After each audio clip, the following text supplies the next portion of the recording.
All right, now we're live on YouTube. Hello, everyone. It's been it's been a wild ride. You probably will see it in the VOD because I started talking before I actually hit begin stream.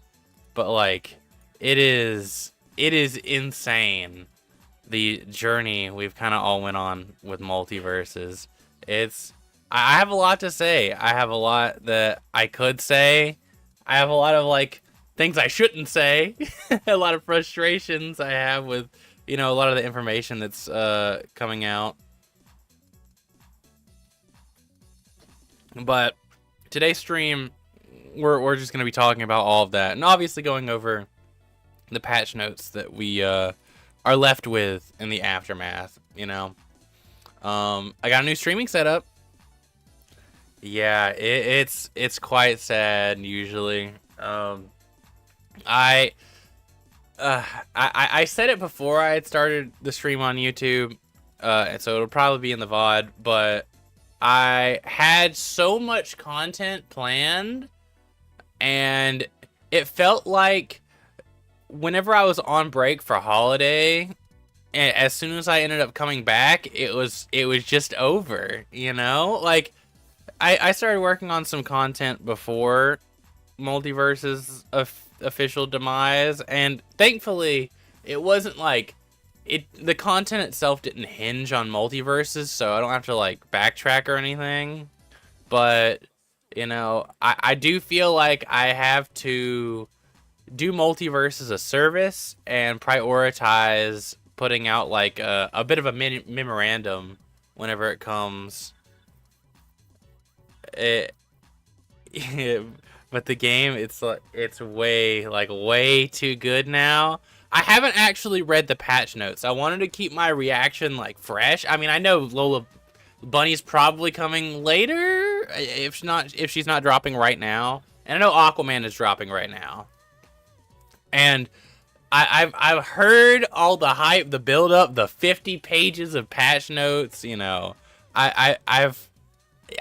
I'm like really itching to dig into this and really start like breaking things down. But I also want to make sure I give people time to get in here before I just jump into the patch notes and all that stuff, because like there's a lot of people who care about this game, and I want to make sure that everyone has a chance to say their piece and talk about what they loved about the game, because that's always what I've kind of been here for. That I've always been someone who's been focused on what I love about the game. And sure, if I'm on like a ranked stream and I run into like Bugs Bunny too much or some stupid shit like that, I'll definitely get frustrated. But I think Lola drops today. I haven't booted it up. Yeah, I haven't booted it up yet either. And honestly, I don't even know if we'll get to gameplay today, because I wanna just talk about Multiverses and the new patch today. We might get around to gameplay, but I am definitely going to be streaming season 5 before it goes offline for sure. I don't know how many of you seen the announcement I made in my community tab, but I do plan on streaming a lot more often, so we're gonna be doing Multiverses with that as well.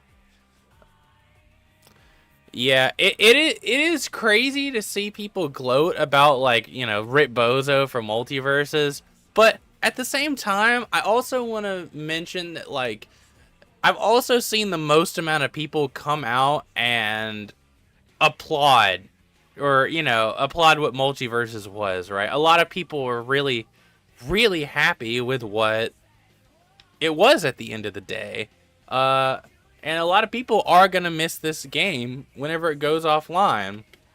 Now, granted, I want to mention that, like, for those of you who don't know, this isn't necessarily the end-all, be-all.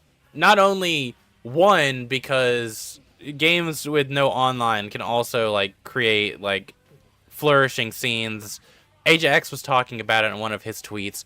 But, like, games like Melee, games like Marvel vs. Capcom 3 for a while.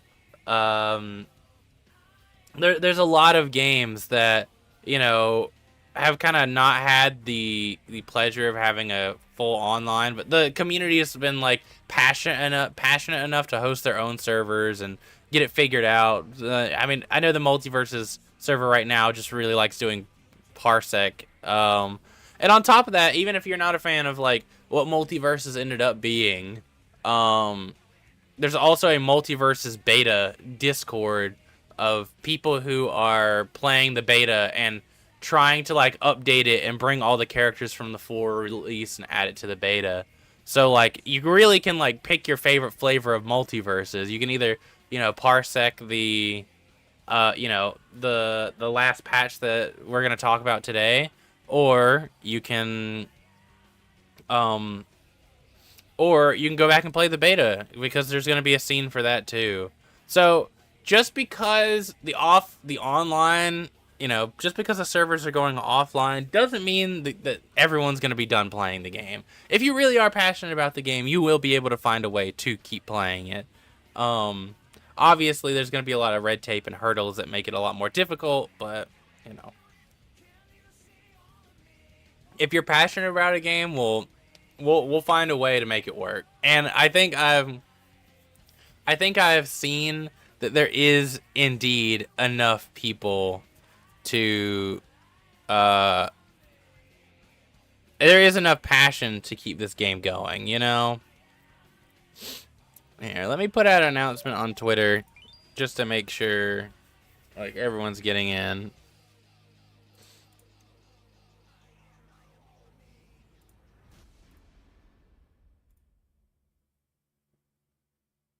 Let's see here.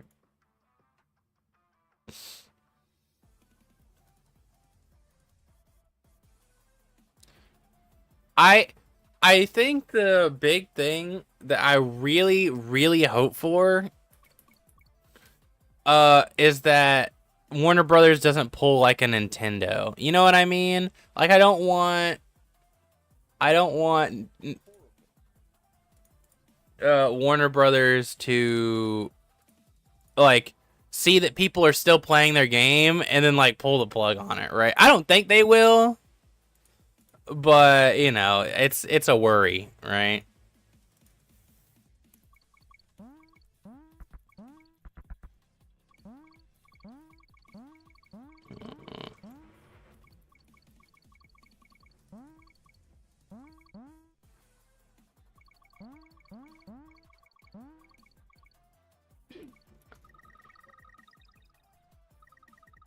All right.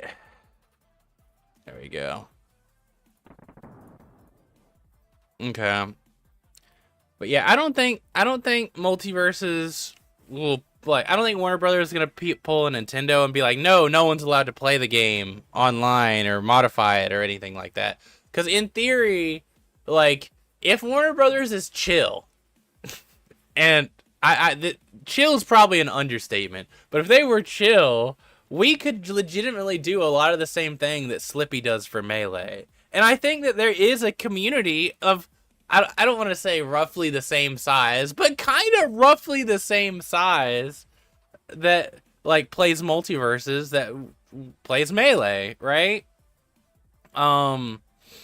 So if there's enough passionate people who really want to see the game succeed, and I mean, like I said, there's already like the Multiversus beta Discord, which is a bunch of people who are dedicated to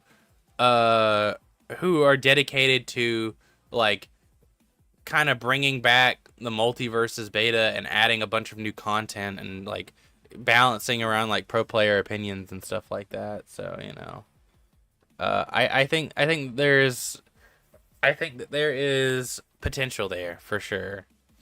One thing I really like about Multiverse is it made 2v2 stock feel more fun. Focusing on kills instead of survival removes the 2v1 step of being dead weight. Keeping everyone active in a match was a great decision. I agree. I think that was like a great way of going about it. And you can kind of mitigate that in certain games with like, stock sharing and stuff like that. But at the end of the day, I think like there's benefits and downsides whenever it comes to that sort of like gameplay decision, right? Because I think it definitely feels more interactive and feels more like team based, of course, whenever you don't have like, whenever you're focused more on like points than stocks like you are in multiverses. But at the same time, there is also something cool about having like a clutch 2v1 or like a really cool 2v1 combo or something like that. I was looking for the beta stuff, but had trouble finding it because I don't have Twitter, so I can't get the tweet links. Yeah, I mean, I completely understand why you wouldn't want Twitter. I am this close to just leaving entirely and just getting on Blue Sky. Uh, the only issue is I really do need a platform that everyone uses so that I can like get in touch with my community and stuff like that. And the community tab on YouTube is working pretty well. I'm getting a lot of like interaction on that as well. And the people who see my stuff from the community tab on YouTube is actually like, interested in what I have to say and all that stuff as well. But yeah, there is a Multiversus beta Discord. I will see if I can drop a link in chat.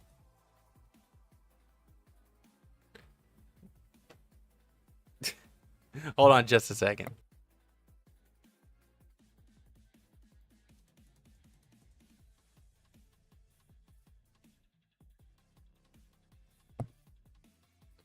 All right. Sorry about that.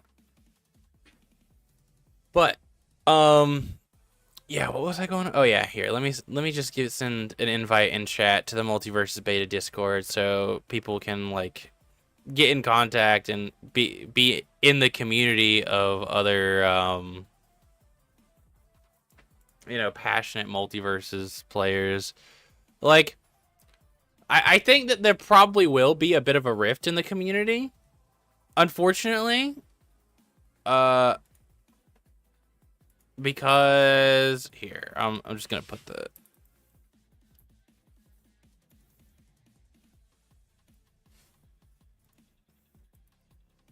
all right, come on now. Give me just a second. I'm having difficulty getting this invite link.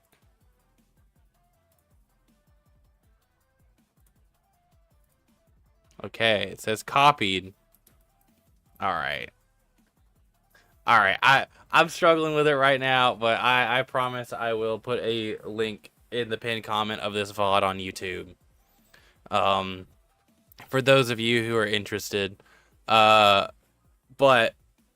yeah, I do think there's going to be a bit of a rift in the Multiversus community. I won't even lie to you guys, because I think there's going to be the Multiversus beta people, and I think there's going to be the full release Multiversus people. Granted, I mean, for a lot of the same reasons why I feel like it didn't work.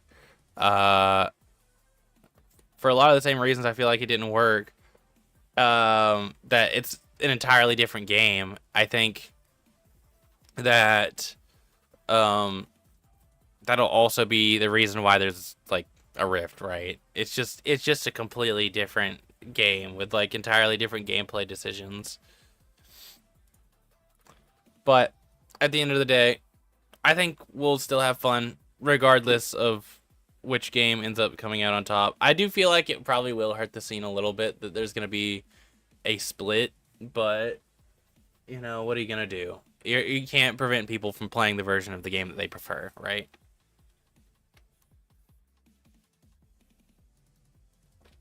But yeah, I mean, I did a YouTube community poll to see what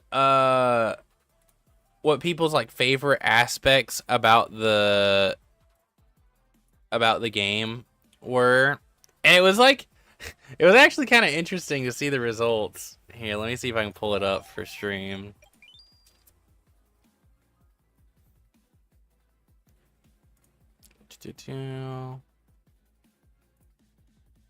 Once it hits like 5:30, we'll go ahead and like start, or 5:30 EST, I should say. We'll go ahead and start like looking over the patch notes. I just like giving people a little bit of time to get in. Once again, I have not looked over them yet myself, but I've had people in my DMs saying like it's peak. So, exciting stuff. A lot of people are like, "Oh my god, can you believe if the game wasn't dying after this patch?" Jazz hit me up frame 1. But yeah, I put out like a poll to see like what everyone's like favorite part is. And I think the fact that despite everyone saying that like the character design and the balance and everything like sucks so bad, I think it really goes to show that like there was a lot of good there in the sense that like so many people were like thought that was their favorite part about the game, right? I mean, I plan on talking about it in my full memorandum because I've scripted a lot of it, or I have the first draft of the script of a lot of it. And a big part of what makes Multiversus so great is I think they do an amazing job of making it like, and this is a very IGN reviewer kind of thing to say, but they do a great job of making you feel like the power fantasy of the character that you're playing, right? Like Jason is great. He's like an amazing example of like you can not only is obviously he a very famous horror villain, but you can feel like a famous horror villain in the way that he plays, in the way that whenever he gets his rage buff, people are like constantly running away from you, and like they're obviously scared of whatever decision they could make. They know it could like literally like result in them getting like one shot basically. Uh, Iron Giant is like kind of a he's like a protector, and he doesn't really do a whole lot. He's not like crazy threatening most of the time. He's just like a big lovable tank who but like they also have the aspect of Iron Giant from the movie where like when the switch flips, he goes crazy, right? He at the end of the day, he is like a weapon of destruction. And you kind of feel that in the gameplay. Uh, and it genuinely feels very authentic to the source material. And I can't say that's like the same for like a ton of games. Like, yes, Smash does a great job of doing that too, right? And but like I want to say like games like Nasby, I kind of think focus a lot more on like gameplay over making the character feel like the character that you'd be playing, right? Like I don't when I think Zim, I don't think puppet character. I'm sure he's very fun, but like I don't know. And I think Multiversus does like sells the character fantasy very, very well. I guess that's just what I'm trying to say. IMO, you should maybe focus on Rivals 2 post shutdown unless you have plans to play the Multiversus beta mod. I probably will play the Multiversus beta mod like a little bit, but I'm probably not gonna like focus on it, right? I I want to pivot to more general fighting game stuff, right? I think I do have a knack for like platform fighters, and I do like Rivals 2 a lot. I do like Ultimate a lot, and I'm probably gonna be streaming a lot more Ultimate. Um, but at the same time, I also, I'm RPS FGC. I want to make sure I focus on like all things fighting games, and one big thing that I think, at least for my mission as a content creator, that I wanted to do is I noticed that there was always a hesitation whenever it came to fighting game players.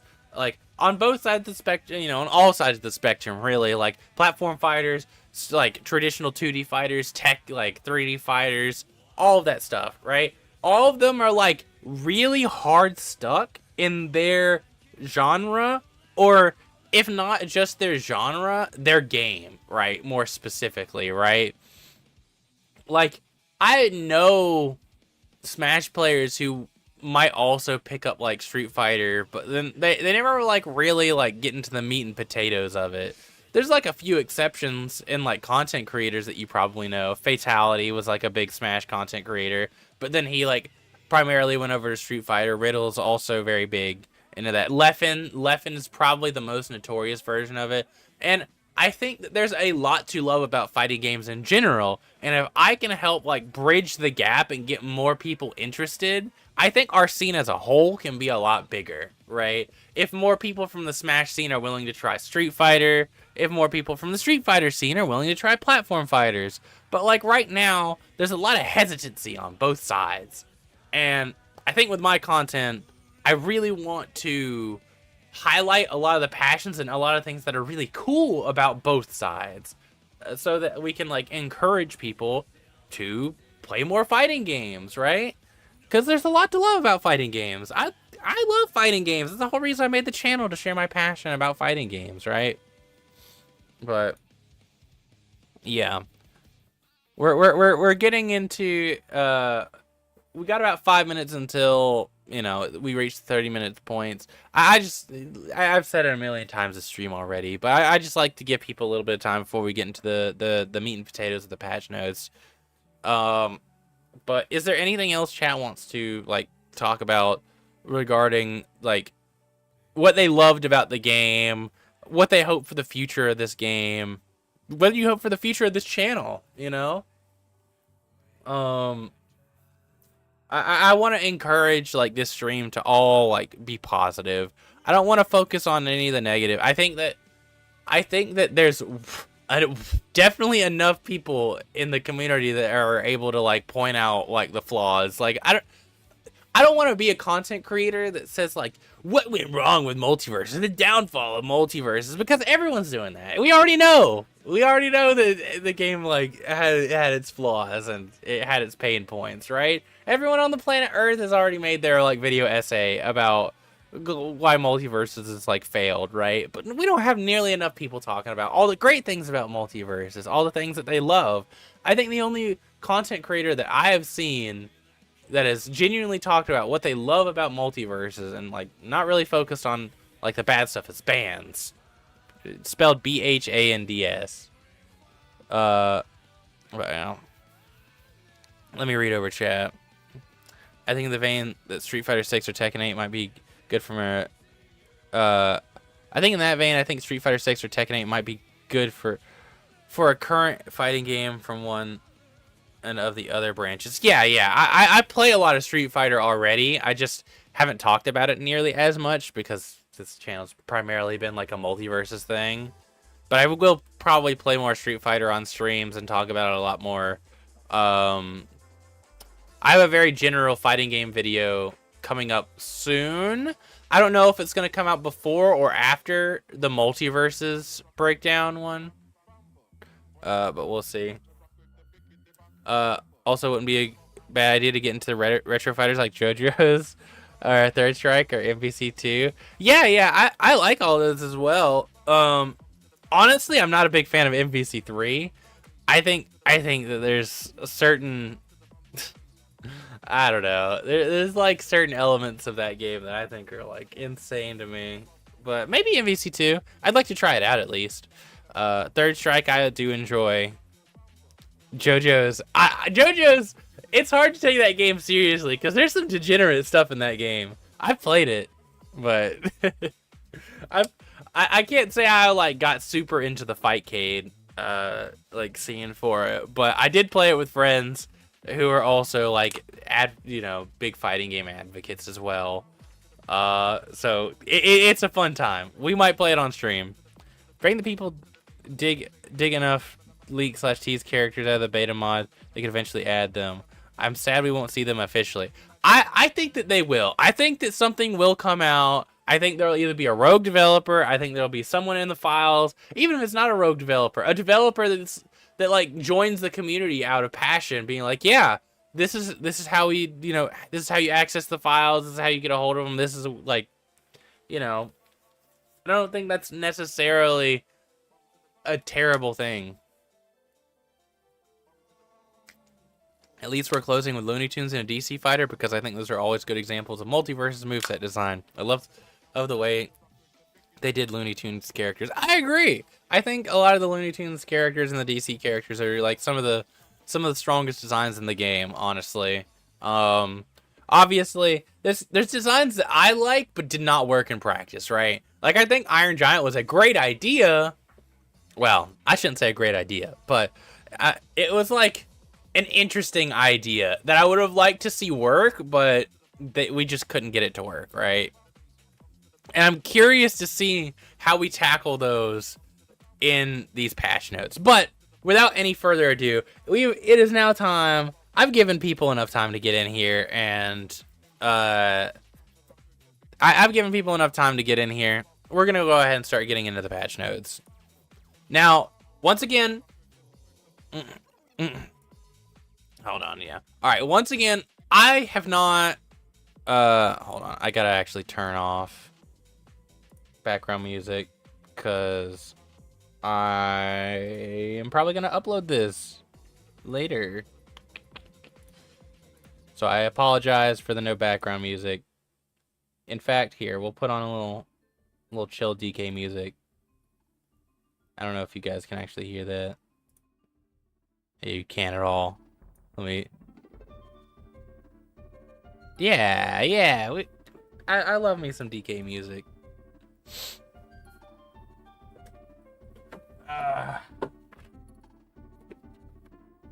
Chad, do I wear the Jason mask the whole time while I break this down in this video? It's so sad that I got this mask. I don't actually give a fuck about Friday the 13th, but I love Jason in that game. Now in what instance am I gonna wear this? My Halloween costume is not gonna be Jason Voorhees. It's gonna be like the death of Multiversus. Oh shit! Peachy Keen Girl redeemed DK mask. All right, I'll put her on for just a little bit. Actually, no, I gotta make content. I'll do it after I make the content for sure. I promise I won't forget. Yeah, do the mask. Oh, I'm very tempted, but I gotta make content. I'm holding you to your word. Well, I can't put on the DK mask for Multiversus content. Would you be fine if I did the Jason mask instead? Oh, as in later? Oh, okay. Yeah. All right. But without any further ado, let's go ahead and get into this Season 5 patch. It's sad that this is how the game is basically like going to end. However, I've heard great things about this patch, like phenomenal things about this patch. I have not seen anything about it myself, but between like Ajax saying that it's like 50 pages worth of patch notes, on top of that is like having like I've tried my best to like not look over the patches before we got into the video today, but I've already had people in my DMs who are like, "Oh my god, they're ending with peak. This is like the best thing that they could possibly end with. Why is it gotta die now?" So I'm excited to look over this. All right, let's go ahead and take a look. All right, obviously we have Aquaman for free in the premium battle pass, even if it is like the premium battle pass. I'm pretty sure they stated that the premium battle pass itself is actually going to be free. So Aquaman will be free. I will probably try him out on stream sometime soon. Oh, Lola Bunny is also going to... Oh, wait. No. She's going to be unlocked. Oh, wait. She's going to be coming out the same day. For free, February 4th. Yep, that's today. All right. So, yeah, that's 2 new characters to try. That's going to be a lot to break down. I am wondering how they're going to shake up the meta, because usually when a character drops in Multiverses, they need a few patches to, like, get them right. But now 2 characters are dropping at the same time, and this is the patch that we're going to be left with forever. So if Aquaman and Lola Bunny are like broken or ass, we're stuck with that. That's a little scary to think about. But we will see. We will see how it goes. All right. The Heroic Rogue Rift will be available on February 4th. Okay. Gotcha.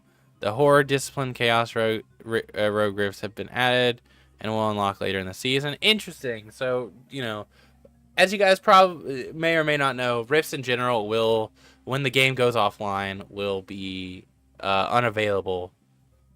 So it's interesting to see that, you know, they're still updating the rifts before the game goes offline. So if you guys enjoyed the PvE for Multiversus, just be sure to get your fill in before the game goes offline, because once the game goes offline, the only thing you're going to be able to do is play PvP, I'm pretty sure. There's probably more to it than that, but it's like PvP training mode and basically everything that you could do in the Multiversus beta before. All right. Rift combat updates. Basically, they're making a lot of stuff from Rifts better. Cameras better. Rocket Fist now. Wait until after the player's picked up an upgrade to start running on the player. All right, so a lot of like little gameplay adjustments to Rifts. I'm sure that's not what you're here for. That's not what I'm here for. But as we can see, they've made a lot of quality changes to Rifts itself. Wacky Weekends, new Wacky Weekend update. 2v2 race to reach the highest score by breaking the targets. Ooh, wait, a wacky target rush. Includes 3 new exclusive maps. 2v2 and 1v1 are available in custom games. Okay, so that's interesting, because one thing that I was always pitching throughout the entire lifespan of Multiversus that I thought would be interesting is if whenever they dropped a rift, they actually had a leaderboard for the target test. I think it would like create an interesting like a little interesting sub community of like speedrunners who might want to run Multiversus target tests and stuff like that, because there's already a sub community in like Melee and other Smash games for like, you know, break the targets and stuff like that, or all the other like PvE game modes. So I was hoping that like there'd be some competitive aspect to break the targets. So it's interesting to see it like brought to wacky mode. I still do think that adding a leaderboard for the break the target tests in the PvE mode would have been better, but you know, competitive break the targets it is good enough to create an interesting subgenre, like little subgenre. Hey Saints, it's good to see you again. I'm back from holiday break. I had a lot of holidays back to back. Obviously Christmas and New Year's, but I also had a few birthday parties and whatnot that I had to focus on as well. But I am now back. We're gonna be starting content like full time in mid-February, so I hope to see you consistently in chat. All right. Custom games. Many mutators for Rifts and Wacky Weekends have been added to custom game mode options. That's good. That's good. So, like, well, I wonder if this is like offline custom games, because I know, you know, just regular custom lobbies you could probably like do this in, but when the game goes offline, I do still want to be able to play these like silly game modes, or at least I hope I'll be able to. Fighters Road, check in on 10 separate days to claim Fighters Road XP and more. Unlock the new fighter Lola Bunny on the first day. Okay. Yeah, we'll be doing that. I made it in, already played earlier. Game feels good. I'm excited. I want to see some of these changes. I have not played yet. I've been trying to stay as, like, before stream, I've been trying to stay as, like, blind as possible to all the changes, but we're going to get into it. We're going to get into it. Events. Enter the arena events will now begin on February 11th. Hey, I enjoy arena. I know whenever I made the community poll on YouTube that I made a poll on the YouTube community tab where I asked like, what was your favorite part about Multiversus? And I had characters, I had like the live service model, I had the 2v2 oriented gameplay, and I had some custom game modes like Arena. I loved Arena, but apparently no one else really did, because it didn't get a single vote. Not a single one. That's crazy. I have to know, did they finally bring back the text above Jake's head when he does skateboard? We're gonna find out today. I don't know. Alright, 3 new events have been added and will unlock later in the season. Interesting. We've added a battle pass mission bonus loot crate that can drop a variety of items including gleamium or other currencies. and cosmetics from previous seasons. Okay, interesting. Right, as you guys probably know, it's actually impossible to buy Gleamium right now. It's impossible to make purchases at all. So if you did not already have like Gleamium on your account and you were like thinking about buying a skin, you ordinarily might have been out of luck. But the fact that they're giving you Gleamium just from like completing like missions and stuff like that now, it is good, because now whenever the game goes offline, you can hopefully get these skins that you want at the very least. I'm kind of sad that they're not like, when the game goes offline, they're not just letting you have all the skins. But you know, I guess I don't really get it. I was gonna say I guess I get it. I don't get it. All right, let's see here. Ranked. First season will run from February 4th to March 31st. Second season will run from April 1st to May 30th. Okay, so there will be like 2 seasons of ranked. That'll be interesting. I still do plan to get Master in every season of Multiversus, so at the very least I will be on like streaming ranked until I get like Master 1 for both of these. If you have character tickets, you can convert them. If you have character tickets, you can convert them to Gleamium for 1K. That's great. I know a lot of people are really worried that their character tickets, like, they were getting scammed. So the fact that you can actually convert them to Gleamium is like huge. New maps. Okay. Interesting. Wait, these maps look really good actually. Training room and Wabbit season. I actually like this Wabbit season map a lot. I think this could be a great map, and I do like more like Battlefield style stages. I know we already kind of have this in Sky Arena platforms, but I kind of was wishing that we had like a flat stage in Sky Arena, and then like a dedicated like triplats, just for like visual variety. So I'm glad to see it. And it's nice to see more Samurai Jack representation in general as well. Dexter's Laboratory 2 and 3 fixed an issue where the camera's minimum distance from players was closer than intended. All right. Fix also applies to Dexter's Lab 2 1v1. Okay. Candy Kingdom. Fighters can now dodge off the lower interior ledge. Ice King can now be flying through the sky in both variants. Oh, that's cute. That's nice. Just a little nice tidbit. Replace the original training room stage each with a main and 1v1 variant. Oh, okay. So, interesting. So this training room, it's just supposed to be like a flat replacement for the training. I thought that this was just a new stage in general, but I mean, that's cool. I like that actually. It definitely feels better than the padded cells that is, you know, fighting game training rooms. Platforms on both variants are disabled when hazards are off. Available in training, local, and custom games. Okay, so it's not gonna be in like standard games. Dojo, to my understanding, is actually a reference to the Matrix. Really? I see the Samurai Jack logo in the middle. But that is interesting to hear if that is the case. Wooden platforms and sign hazards. Oh, the sign's a hazard. Interesting. In the wooden platforms, these right here are off when hazards are off. I mean, that's still an interesting stage layout. This is interesting both in hazards on and off. I'm a big fan of that stage actually. Local play. Ring outs can now be selected in local play. Oh yeah, you couldn't do that. I forgot. Fix an issue where character infinite settings were disabled on ring out. Samurai Jack meter, fin coin counter. Interesting. I didn't know that was a problem. I know local play has a lot of issues, but I didn't know about those. Arena, add a new items. Dashing confidence greatly improves dash text by adding power, knockback, and ignite damage. Heroic landing grants armor upon fast falling.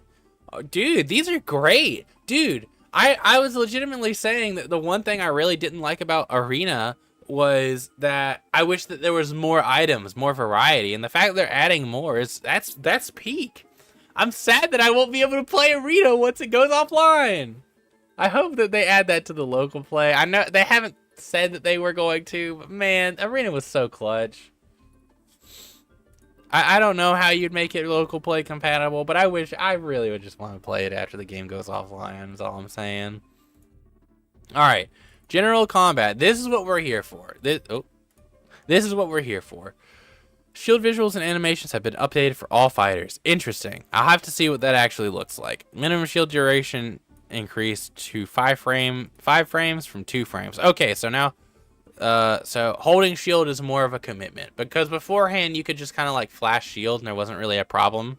So this is a direct answer to that. If you're holding shield, you should be able to be shield broken, so that's good. Shield drop recovery increased to 16 frames from 11 frames. Okay, so basically they're just making it more risky to put up shield. Like that was one of the complaints I kind of had, that there was really no risk to putting up shields, and I think I made a video on it where I talked about, or at the very least I like talked about it on stream, where it felt like there wasn't really a lot of things that you could do. No, I did make a video on it. I just didn't really think there was a ton that you could do about people just kind of like throwing up shield neutral. So this genuinely feels like they listen to me. Shield projectile damage to dodge meter increased by 70%. That's quite a bit, but it will. I do think projectiles in general do kind of get shut down really hard ever since they added shields. Like, it's just really risk-free way to just, basically not have to deal with it. Let's see. Many debuffs and on-hit effects no longer apply to shielding enemies, including Stripe's Reticle, Batman's Bomb, Superman's Gauntlets, and that's Flammable Dog. Okay. I mean, I didn't think they applied before either, but I mean, that's good regardless, because, like, it is kind of, annoying to feel like you're shielding something and, still get a debuff put on you. But at the same time, I don't know. I think the most egregious one here definitely is, like, it's like Superman Ice Gauntlets being able to freeze you through shield, and then Bat Bomb basically making it so you have to, like, stay in shield, or, like, you get punished. Like, it's pretty crazy. Automatic techs. Holding the attack button during automatic tech will now cause an in-place tech and a tech attack explosion around the teching fighter. This tech option has the least invulnerability out of all the tech options. Okay, interesting. I'm a little worried about them adding that in the last patch, because I don't know how well it's gonna work. We'll see though. In place automatic teching invulnerability increased. Okay, interesting. That should in theory prevent like some loops. Automatic techs are now properly invulnerable on the first frame of the tech, preventing instances where fires can get hit even though the tech visuals appeared. I think that'll help just consistency's sake in general, because I think a lot of the clips that you see on Twitter of like automatic tech like launching someone like crazy is probably from instances like that. All right, let's continue though. When the dodge meter is emptied, fighter's fatigue dodge meter will no longer returns over time. Fatigue state now only completes after dealing damage or receiving enough knockback to fully refill the dodge meter. Interesting. That's a pretty big change, but I like it, honestly, because like people would just kind of like play super like it did feel like going into burnout or fatigue didn't really have the impact that I felt like it should, because people would just kind of like, your dodges still would move you a fair amount of distance, and it was still kind of hard to punish people in burnout. Like, don't get me wrong, you could kill someone for being in burnout, but it wasn't like consistent enough. People were still a little too slippery to where it felt like people could still get away with being in burnout. But now they kind of have to live with like the full consequences of going into burnout. Like, they actually have to like fight you, or like at least get hit enough to where like it makes it feel like, damn, I actually was put at a pretty big disadvantage, right? Dodge jumps now cost 1 bar of dodge meter, 2 including the cost of a dodge. Interesting. I don't know if I like that. because it's gonna make like defense like even harder to pin down. But I think at the same time, I think that the idea here is to promote more aggressive gameplay. I always worry whenever they buff dodge jumps specifically, just because it also makes juggling and offense against dodge jumps like a lot harder, because it's a lot harder to pin people down. But since they're in since you actually have to deal with the consequences of burnout more, I think this is a fair enough concession to make, you know? Just because, like, you don't want people dodge jumping, like, twice and then going into burnout and, like, having to hold that and, like, basically getting, like, 0 to death because of it. Just for, like, moving around. So, I see the vision. I see the vision, and I can see how this could end up playing good. Alright, camera. Minimum camera distance for fighters has been increased to 10%. Camera is now responsive and better tracks fighter movement. Alright, well, we'll see it. All evade and cancel windows advance to frame 3 from frame 7. Okay, so you should be able to act out of dodges and dodge lands a lot sooner. Which I think will definitely speed up the gameplay in general. Especially after the patch where they made it so that you could air dodge closer to the ground. It's gonna be big. That's definitely gonna be a huge change just to movement feeling good. And so is this like dodge meter one. Like movement is going to be a lot faster. We reduce the hit pause across most attacks in the game. This will lead to combos feeling faster and more fluid. Stronger ring out attacks still provide high impact. The high impact feel with slightly reduced hit pause. Fewer hit pause frames will reduce the movements in which attacks feel like they took too long to complete on hit. Interesting. So basically what they're saying is like a majority of the moves should have less hit pause, but if it's like a kill move or something, like a Jason like neutral attack or something, or like a Superman neutral attack, or Garnet neutral attack, I imagine you're still gonna feel like the impact of that. So that's good, because I do actually like hit pause in games, just because it does make games, like it does make attacks feel weighty. Like when you hit a Falcon knee in like melee or ultimate, it feels good, right? So for as much as people complain about the hit pause in this game, hit pause in the right areas obviously is like great. But I don't think anyone was saying that like the hit pause as a whole was bad. It was just that it was excessive on certain moves. So that's good. All right. Now we're getting into the buffs and nerfs. What is the state of the game that we are going to be left with? Whoever ends up winning this patch and whoever ends up losing this patch will have to hold that for the rest of the game's lifespan. They are not patching again. This is the meta that we are stuck with. If you guys don't like it, pick up a low tier character and change the meta yourself. It's shown that it has been shown that it can be done without patches. Melee Donkey Kong, Melee Yoshi, all these characters that were considered pretty ass have rose and like proven the test of time. Characters that were considered quite good have fallen off. So it's always possible for the meta to change, but now instead of relying on patches, you have to change it. Unless the game comes back. If the hashtag save multiversus works, then you know we can probably see another meta. But as it stands right now, officially, this is the meta that we're gonna be stuck with, for better or for worse. All right. Oh my God. Okay. Let's go over this. Agent Smith had some compelling tools in his kit, but they were unfortunately overshadowed by a small subset of attacks. These changes are an effort to remove power from his jab and the combat routes that came from it while improving the frame data of other attacks. Okay. let's see what that entails. Dash attack. On hit, cancel window, advance 10 frames. Okay, so it should be a better, like, you should be able to, I don't think dash attack's going to be a combo tool or anything, but you should be able to be put into a better position. Knockback influence multiplier on the final hit increased. Knockback angle made to be more diagonal. Movement increased. First hit made to more reliably follow into follow-ups. And hitbox size increased. Okay.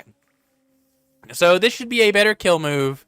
And you, in theory, should be able to, like, be in a position to edge guard better. Just because, like, the on-hit cancel window. I don't know. I don't think you're probably... I don't really think that you're going to be comboing with this move, but we won't really know until we, like, get into the game and see ourselves, right? Let's see. Ground neutral attack. Knockback ankle made more horizontal. Base knockback increased. Ooh, I already thought this move was, like, kind of scary. But, knockback scaling reduced. Oh, okay. That's good. That's quite a huge hit on the knockback scaling, actually. On hit cancel window advance 6 frames. Okay, so a lot of these are putting him into positions where they probably won't kill, but they'll set up into edge guards a lot better. And I do think that is where Agent Smith really excels, his ledge trapping and his edge guarding with gun. Ground side attack 1, hit stun reduced, movement reduced. On hit cancel window into ground side attack 2, advance 3 frames. Okay. Yeah, they're trying to remove some jab routes just because his jab routes can be pretty oppressive. Ground side attack 2, hit stun reduced. On hit cancel window, advance 2 frames. Interesting.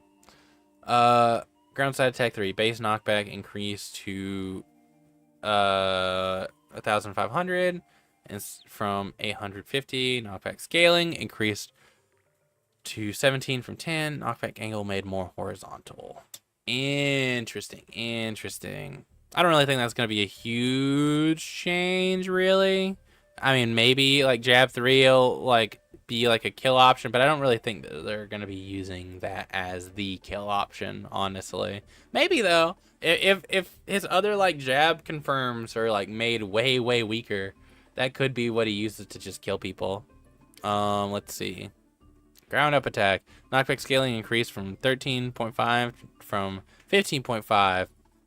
Knockback charge multiplier reduced from 1.4 from 1.75. Hit stun reduced. On hit cancel window delayed. On whiff cancel window delayed. Startup window after charge reduced. Okay. Yeah. I mean, ground up attack was a belligerent move. I'll keep it a buck with you. I think that the knockback scaling increase could help out a little bit whenever it comes to, like, reading, like, a dodge or something like that. But, like, dude, sorry about that.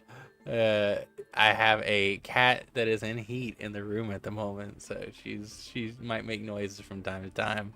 But yeah, it ground up attack was belligerent. Going into down air, it was insane.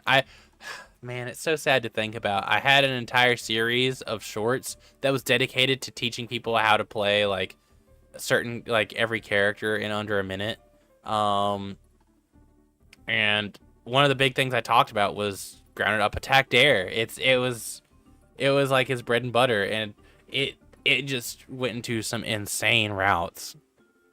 Ground down attack, base knockback reduced, knockback scaling reduced, knockback angle made more downward, on whiff canceled delayed 18 frames, startup window increased by 6 frames, hit stun reduced, removed armor during charge. Removed armor during charge, that is interesting, because I do think he kind of used that to anti-air sometimes because it had the armor.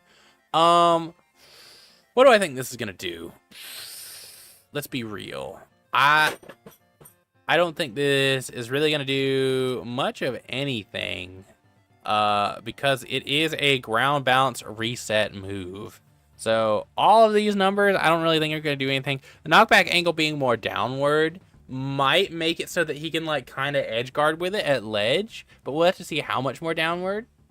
But on whiff cancel window delayed by 18 frames and removing the armor during charge, I think these two together might be a little bit overkill, because I think that this change or the on whiff cancel. I think the on whiff cancel was supposed to like punish people for using it as an anti-air with the armor, but now people aren't gonna use.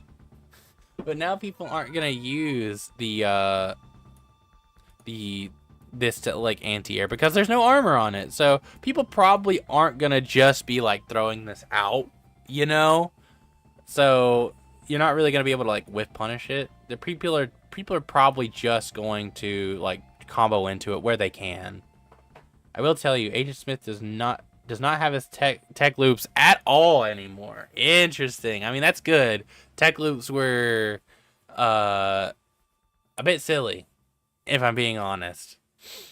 So I'm glad to hear that they're kind of taking this out for like the last hoorah of the game. All right. Let's continue though. Air neutral attack, base knockback increased. Damn, really? Okay, knockback scaling decreased. Knockback being more horizontal. All right, a lot of these changes definitely looks like they're making him kill later, but put people off stage earlier. So I'm really seeing that the design philosophy here is that they want him to be a character that just hits you off stage and edge guards you to death, who's like just got some of the best edge guarding in the game, and I can see it. I see the vision here. But I was a little scared whenever I seen this because I'm like, oh my god, air neutral attack already super kills, but seeing the knockback scaling decreased is, you know, it's a good compensation. Air side attack knockback scaling decreased.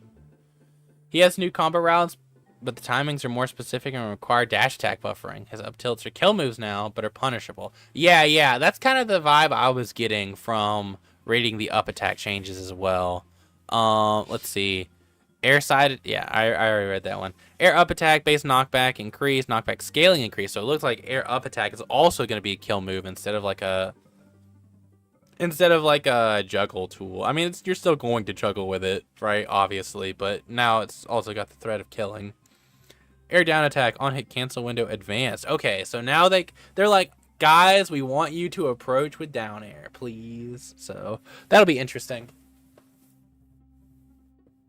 Let's see. Air ground neutral special ground version on hit cancel window advanced 3 frames. Okay. Air version on hit cancel window advanced 10 frames. Interesting. So they're gonna have better combos with gun, which is fine because for the past few patches they've been like nerfing the whiff on his gun. So I think it's fine if he has a reasonable amount of whiff on gun that he does get like reward off of it. Especially since they want him to like be this character that sets him to like edge guards and like has a lot of corner carry, right? Because that's really the vibe I'm getting. Let's see. Ground side special, final hit knockback scaling. Yeah, they think that he kills too early is what I'm getting, but they want him to. They want to instead take it from like he gets a hit and it just kills to he gets a hit and now he's in a good position to set up a kill. Which is good because Agent Smith was admittedly a bit of a problem. Like he wasn't like that crazy, but he was definitely very strong. Air ground up special, damage decreased from 6 to 10, base knockback increase, knockback scaling decrease, startup window before charge reduced, hit stun increased. Yo, the Agent Smith up special combos? I mean, I'm here for it. If they're making it like come out faster and have like more hit stun, that's interesting. On hit cancel window advanced 22 frames. Yo, the Agent Smith up B combos? Sweet spot hitbox removed. Agent Smith now attempts to teleport closer to the target reticle. Aimer target reticle speed increased by a lot. Okay. Interesting. The base version of gun is very tight to cancel from, as it's only when you hit your second shot, not the first or last. Tight, but rewarding. Interesting. That is honestly a very interesting way to go about like combos. Oh, whoops. Um, I'm curious to see how the Agent Smith heads go about that. Ground down special. Started before charge, reduced 13 frames, added a hitbox on Agent Smith's hand, fix an issue, Okay. Nothing crazy, just a little quality of life buff. New grounded down special cooldown. Agent Smith now has the grounded down special without summoning his agent clone. So that's why they added the hand hitbox. This is good. I think that a big complaint a lot of people had about cooldowns in general in the game is that it didn't feel good to press a button and nothing happened. So I think adding something to come out whenever they do a move helps the game feel a lot. Let's see. Airside special, final hit knockback scaling reduced from 14 to 16. All right, yeah. Yeah, because this was crazy. This was insane. This was like a kill you at 0 kind of thing. I'll keep it a buck with you. The up special reticle starts immediately at max range when you do up special. Dude, the up special combos, they could be real. They could be very real. Air down special. Final hit knockback made. Final knockback angle made more downward. What's this down special? Oh, yeah. Yeah, it should definitely like just super spike you now. One shot and on hit cancel window advanced 17 frames. 2 shot on hit cancel window advanced 20 frames. 3 shots on hit cancel window advanced 14 frames. I wonder if he's gonna have like aerial down special into like dodge cancel down dare for like double spikes. That'd be pretty funny. All right, Arya. Okay. I was a little worried that every character would be the length of Agent Smith's. Like, Arya's at least a little shorter. We want to push Arya's playstyle towards more expressive combo strings that take less time to execute. We've given her multiple new ways to find openers, such as the face steal cancel added to dash attack.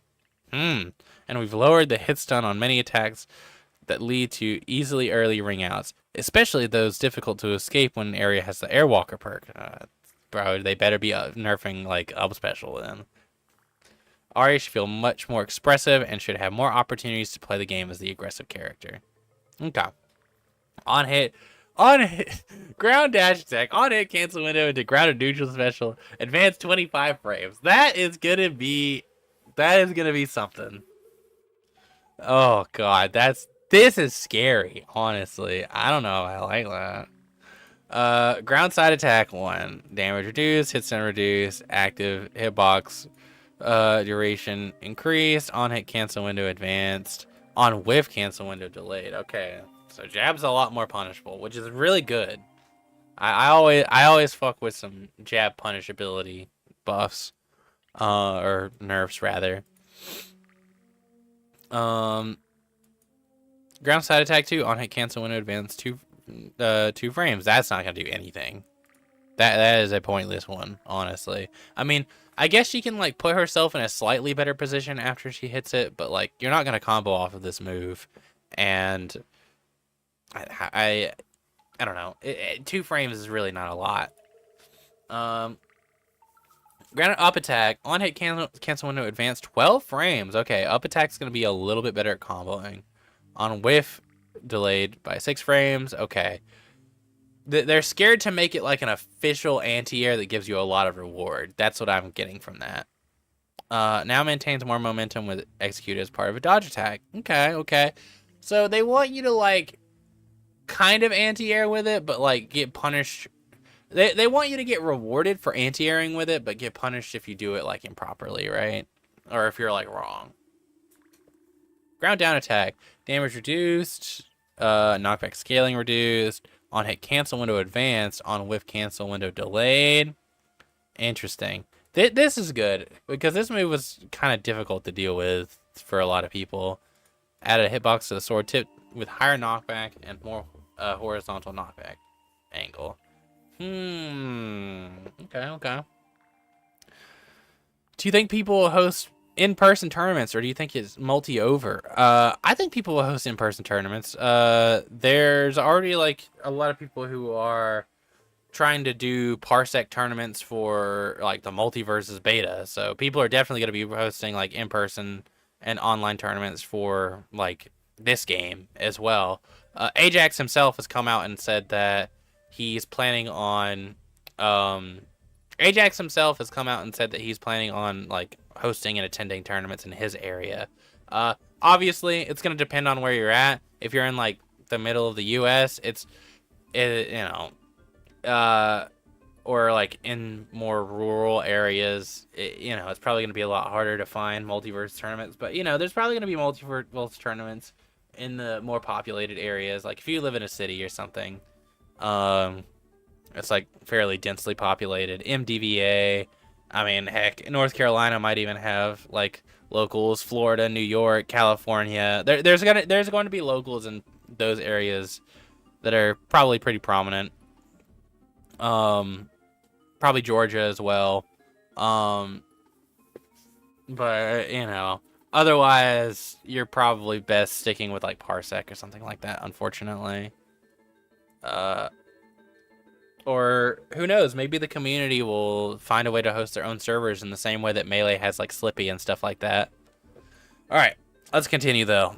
Air neutral attack, second hit damage reduced, knockback angle made more diagonal.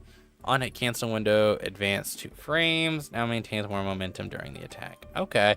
I like this move, but it did feel like kind of weird to combo off of, to follow up off of.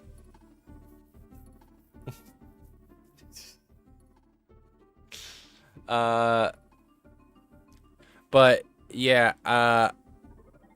it is definitely, I think it being more diagonal now should allow for like better follow-ups, I think. And I think at least whenever I play Arya, I'll probably want to use this move a lot more. Air side attack, uncharged damage reduced, uncharged base knockback reduced, uncharged knockback scaling increased. All right, I'm a little scared about that, because like, I don't know, I kind of, it's really frustrating to get up-B'd by Arya twice, and then she gets like a fully charged air side attack, and you die at like 80, and like, oh, all right. I've already run tournaments for one game and don't have space to run another, sadly, but I'd like to try to get some Multiversus games at my local sometime. So many games I want matches in though. Yeah, for sure. I mean, I'm really hoping I can like get Multiversus started up at my local. But we will see how it goes. Only time can tell. The servers aren't off yet, and we still have several months, so people are probably still going to be hesitant to pull up to locals for their itch. But I do think that in a weird way, online dying is better for the community on a local scale. I don't know how many of you play Smash, but like, if you play Street Fighter or any other game, like Tekken to some extent, you'll know that it's actually kind of hard to get people to pull up to locals, because usually they just, sorry, because usually they just prefer to play online, because a lot of the brackets online are free. You get the same like practice.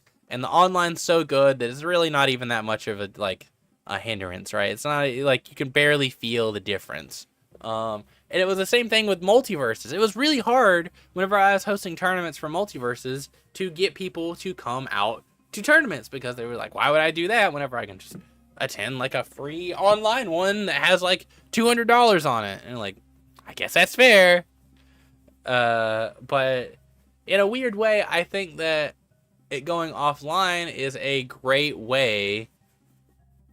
It's a great opportunity for people to encourage supporting your locals and pulling up just to get that Multiversus. All right, sorry about that. I got a little sidetracked.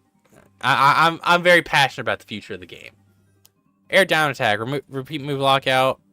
Reduced to 12 frames from 20 frames. Startup window after charge increased. Okay, okay.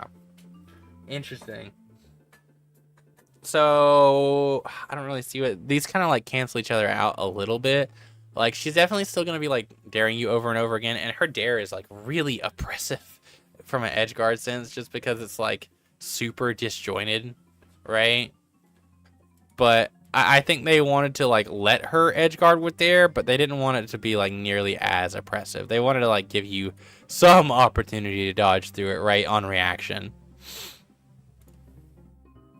Let's see.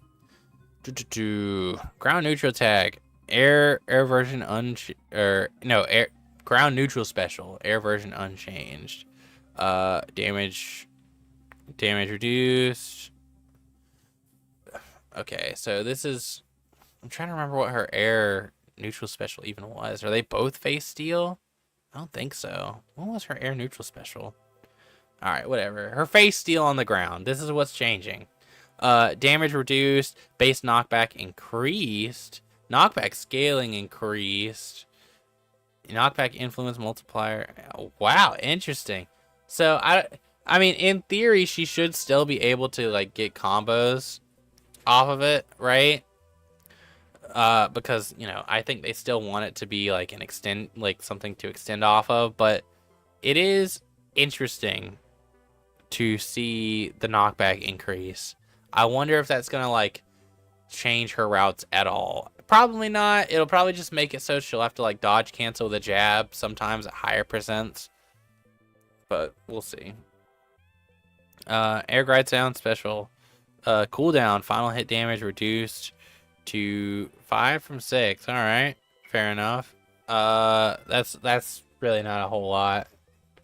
Let's see.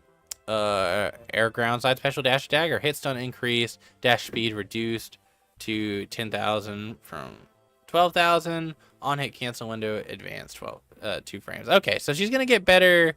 She's gonna get better like combos off of her dagger dash, which is interesting for what they said they don't want her to have like overly extensive combos. But this is the big change in my opinion. Damage reduced from 4 to 6%. Hit stun reduced. On hit cancel window advanced 2 frames. On whiff cancel window advanced 3 frames for her up special. This hit stun reduced could be huge. Because like, dude, I hate Arya being able to hit her up special and then like fully charge a Sarah on me. Or like a dare, right? Like, her not being able to charge her aerials I think will be really, really big. And I think that they said that they wanted to get rid of certain, like, Airwalker things on her. But, like, I don't know. I don't know if this is enough. Because, like, jab is so fast, it's hard to, like, remove that. Even if you do remove this, like, lower the hit stun. You have to lower the hit stun by, like, a lot in order to, like, remove that. So, we'll see how it goes.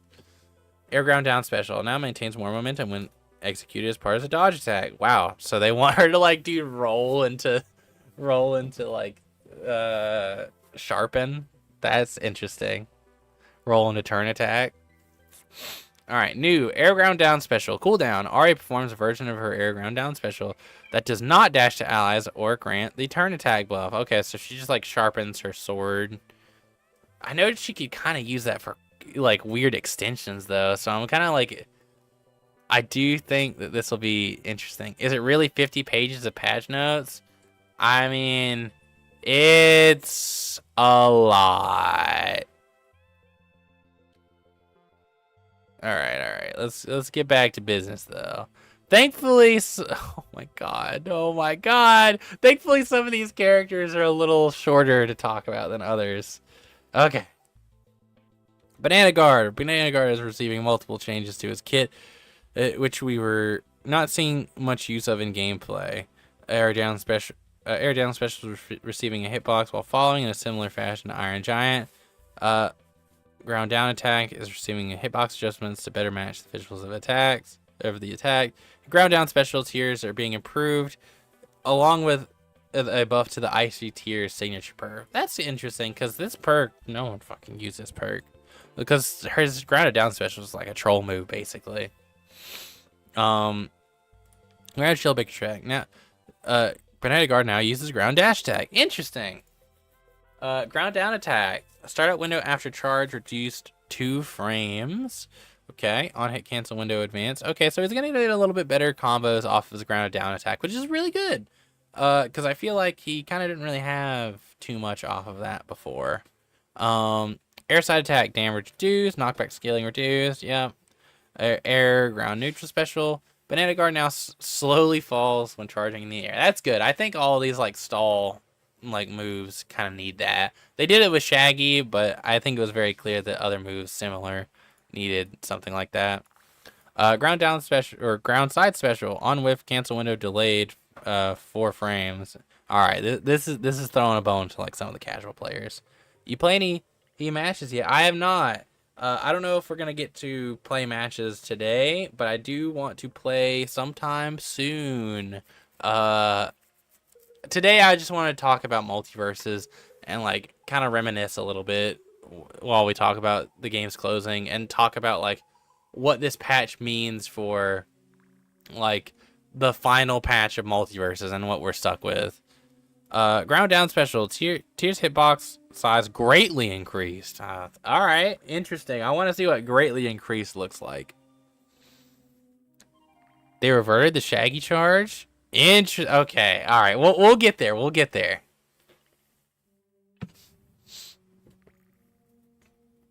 Alright. Air down special. Damage reduced on the final hit. Knockback scaling increased. Cancel window before landing delayed. Okay. So now he has to like kind of commit to it a little bit more.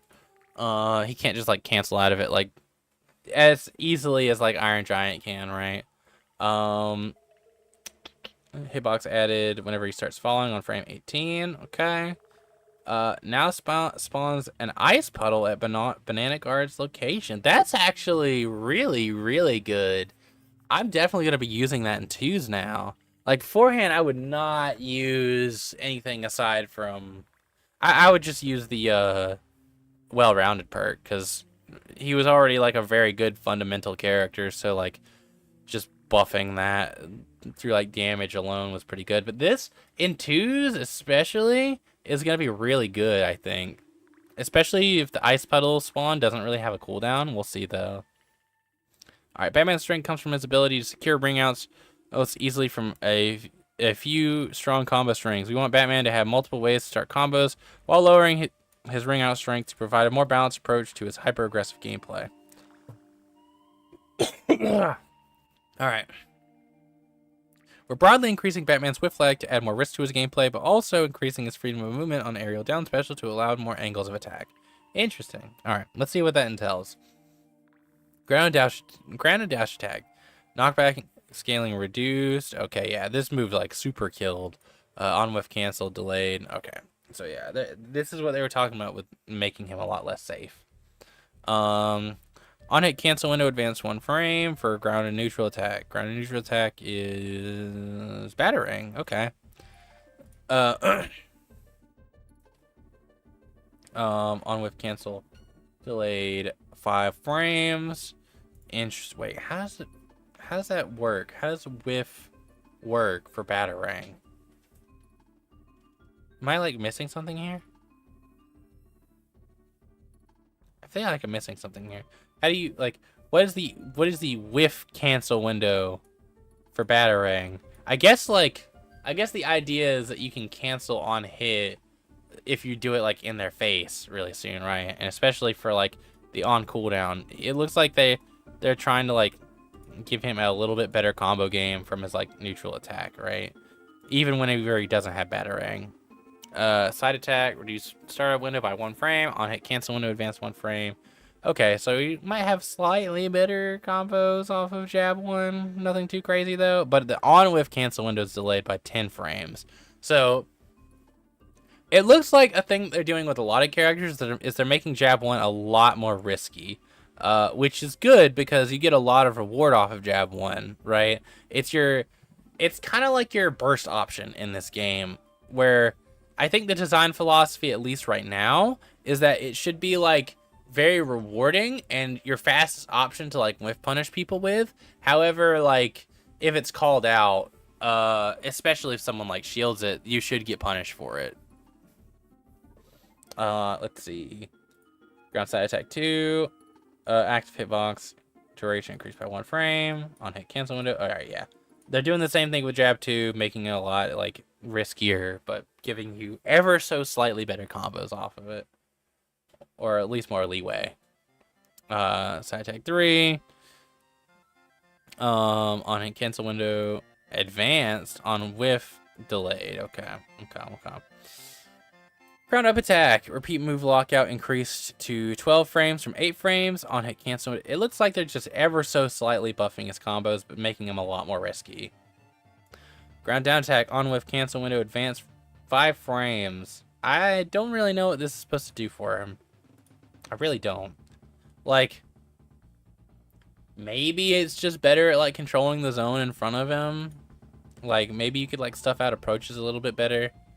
But I mean, it's not that great to do that with, because like even if it's advanced 5 frames, that's still like kind of risky to go for, and you're not like getting like a ton off of it. The fin change has got me wilding. Oh, dude, when I get there, I'm sure I'll be wilding off of it too. All right, let's see here. Let's see. Oh, wait, no. Ground down attack is his slide. Duh. I thought it was the kick. The kick's a follow-up now. Okay, this is actually... Oh, man, I hate this. Auto whiff cancel. Like, alright. It had a lot of whiff on it already. So I get it. But, like, man, this move is already so hard to, like, hit sometimes. Just because of the low profile. But they did put a lot of whiff lag on it in previous patches, so I guess they're like, yeah, he needs to have that like maneuverability. But like, man, all right, ground down attack, kick follow up, damage reduced, knockback ceiling reduced, sweep follow up, about the same, but more knockback scaling, and better on hit cancel window, so you can follow up and get into a better position. You're probably not gonna get any like crazy combos off of it, but you'll be able to put yourself in a slightly better position than you would otherwise. Air neutral attack, on hit cancel window advanced. So yeah, battering. Basically the same thing. Yep. Same thing. Air side attack 1, hit stun reduced, on hit cancel window advanced 1 frame. I'm a little worried this will make air side attack 1 not go on air side attack 2, but we'll have to see how like severe the hit stun reduction is. Air side attack 2, damage reduced, on hit cancel, window delayed by 2 frames. Okay. A lot of these for Batman seem like nothing changes. I won't lie. There's like a couple that were like very interesting, like his down attack getting less in lag on it, and like a lot of his like buttons getting more in lag on them, like jab getting a lot more in lag, up tilt getting more in lag. But I think his down tilt got a massive buff. Air down attack, knockback influencer increased, hit stun increased, on hit cancel window advanced 4 frames. Okay.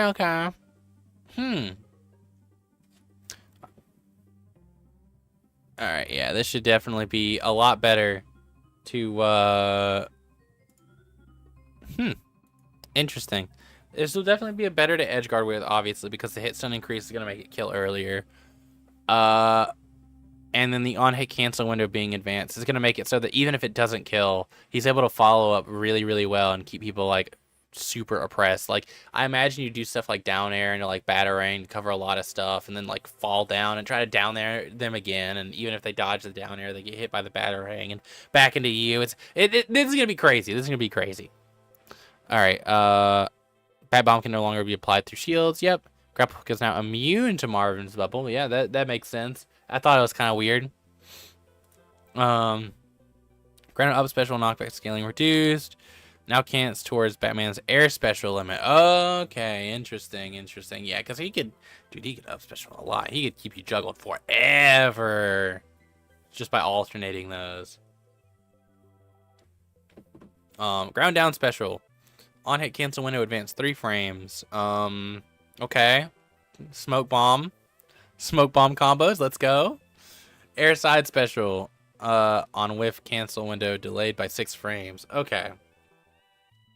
So now if he does not hit anything with his grapple hook, he will be less safe, basically.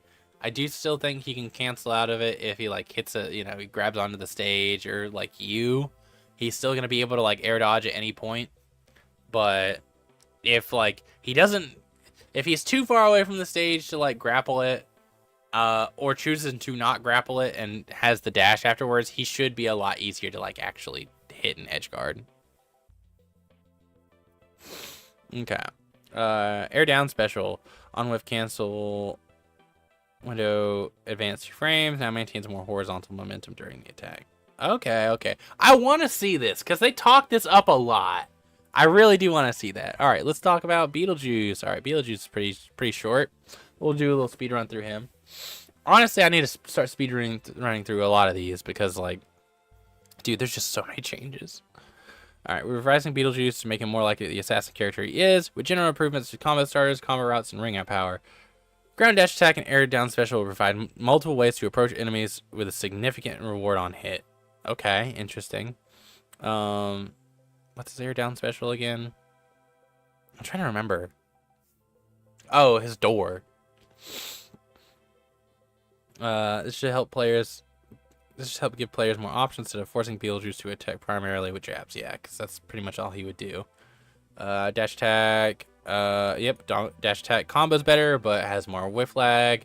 Ground neutral attack. Has more base knockback, which is good. Fix an issue. On hit cancel window 1 frame. Ground up attack hit stun reduced. Ground down attack. Knockback scaling increased. On hit cancel window. I'm guessing this is specifically to make it so he's not like as much as a tech chase like demon. He'll probably still get extensions off of like down tilt, but it should be harder for him to follow up off of tech chase stuff this way. Air neutral attack now maintains more momentum during the attack. Great, I love that move. Air side attack, knockback scaling increased. Knockback direction made more diagonal. Repeat move lockout reduced to 11 frames for 15. Interesting, because I thought this move already was kind of like crazy at killing. So seeing a buff to that is interesting. Air down attack on hit cancel window. Yep, sure. Ground side special. Knockback scaling increased. What is ground side special? What is this ground side special? It's not the like the air thing. What is it?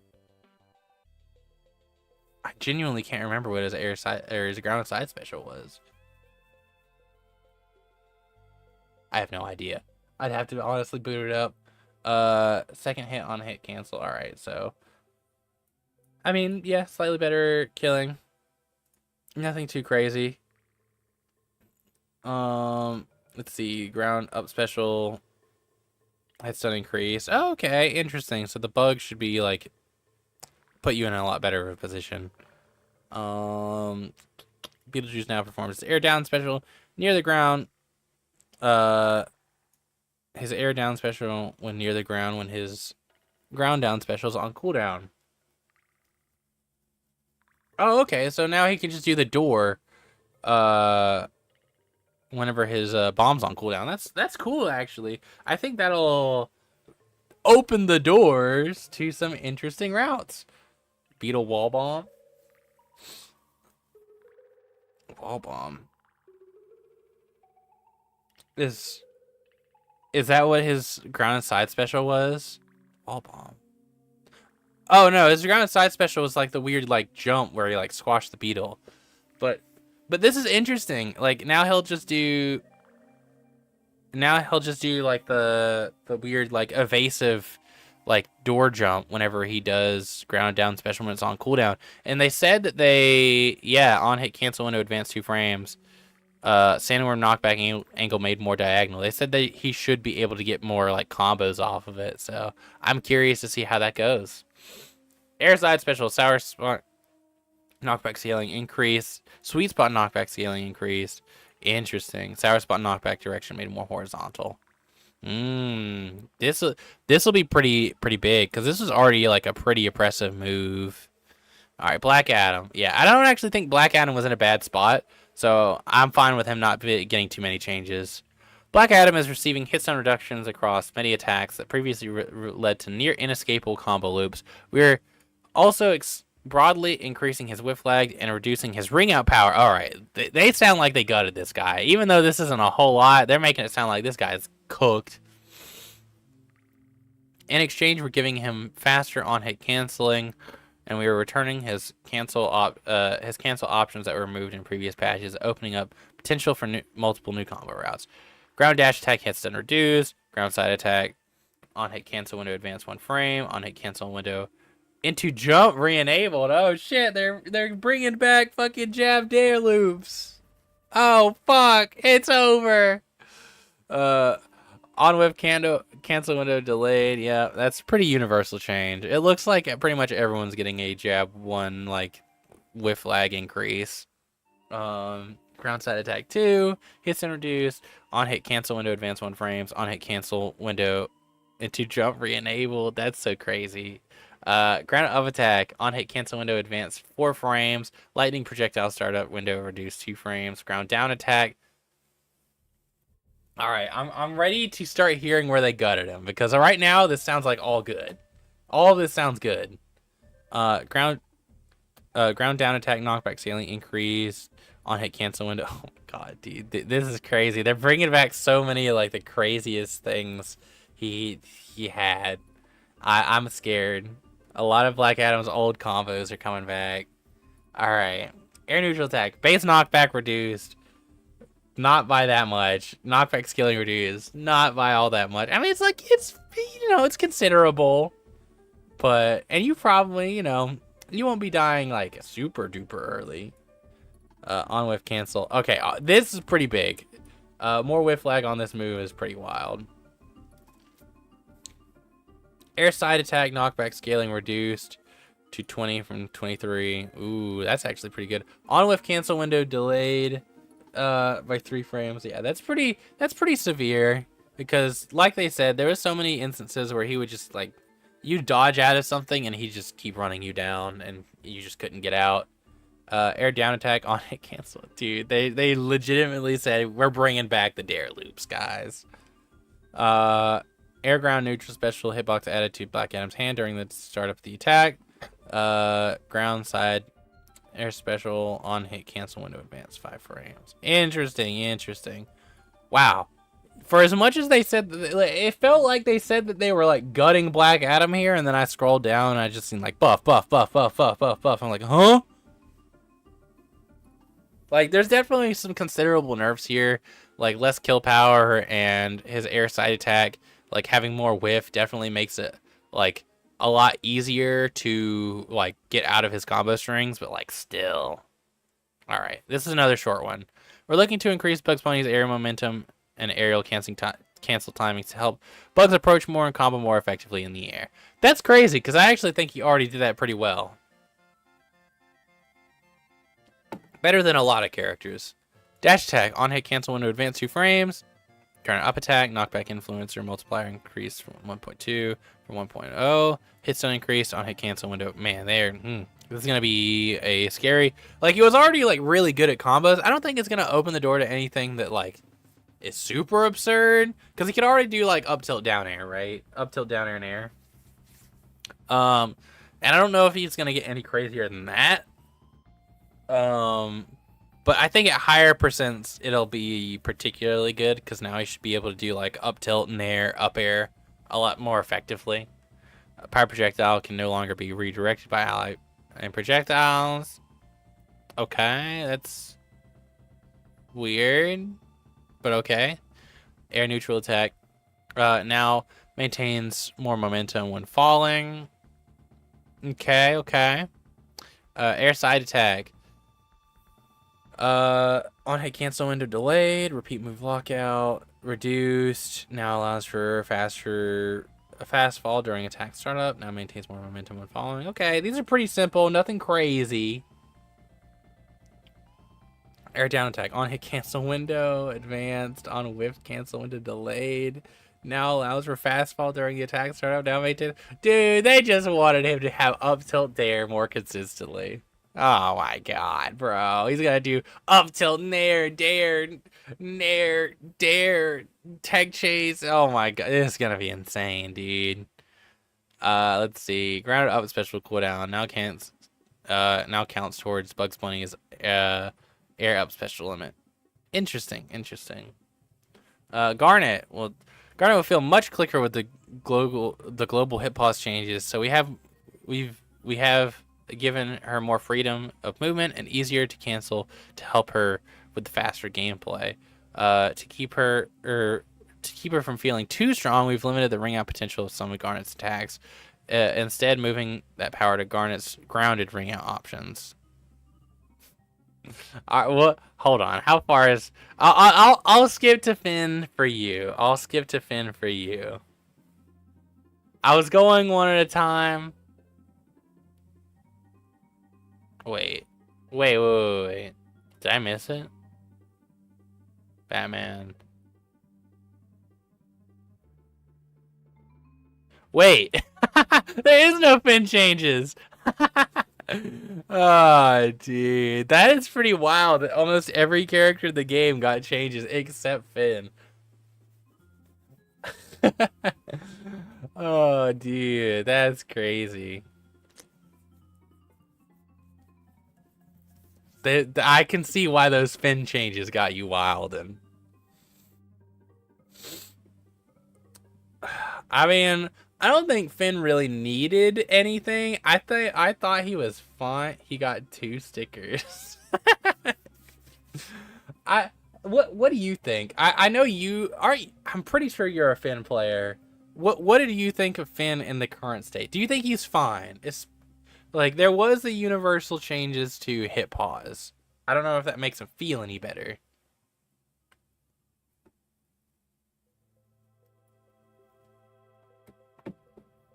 Finn already got gutted last patch, yeah. I forgot. It's been a while since last patch. I forgot what they changed. But at least as far as I can remember, I thought it was in a fine spot, but yeah, I mean, I'm sure the Finn players will let their feelings be known. All right, let's take a look here. Ground dash attack on hit, cancel window advanced. Ground side attack 2, damage increased from 9 to 6. Knockback scaling increased. Okay. On hit, cancel window advanced 2 frames. Backpack only hits once now, if I recall. Yeah, it does. But I think that's they also increased the knockback on it. That's like a big nerf, but I feel like it was a much needed nerf. Just because, like, dude, you can't just have someone like carrying you into the blast zone and then like carrying you even further with a multi-hit and then ending with a kill move. I think Finn is fine right now. The only issue with Finn right now is jab IMO. What issue do you have with jab? I'm just curious. But while you type that out, let me continue. Second hit base knockback increased from 2,500. Okay. So it looks like we're getting a lot of good combo changes. I need to start speedrunning through these. There's just too much. This is gonna be really long to edit. Let's see. Airside attack 1 now maintains more momentum during the attack. Okay. Knockback scaling now maintains more vertical momentum during the attack. Okay.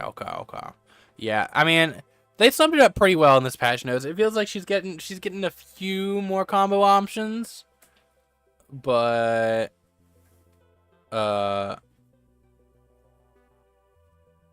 what? Now plays her air down special without placing the star. Then what's the point? What's the point of her doing that? Oh, add a hitbox to her hands, of course. My footsie's base game plan hasn't adapted to the shorter jab range. Also being mad punishable on shield. Yeah, jabs in general have been like pretty punishable on shield. I can definitely see why you would say that, like, that is a huge like nerf relatively. I don't remember what they buffed to compensate for that, but yeah, I mean his jab was ridiculous. And now it's like a lot more tame, but obviously he's definitely being like shifted into being a lot more like core rushdown focused and less boxer oriented, right?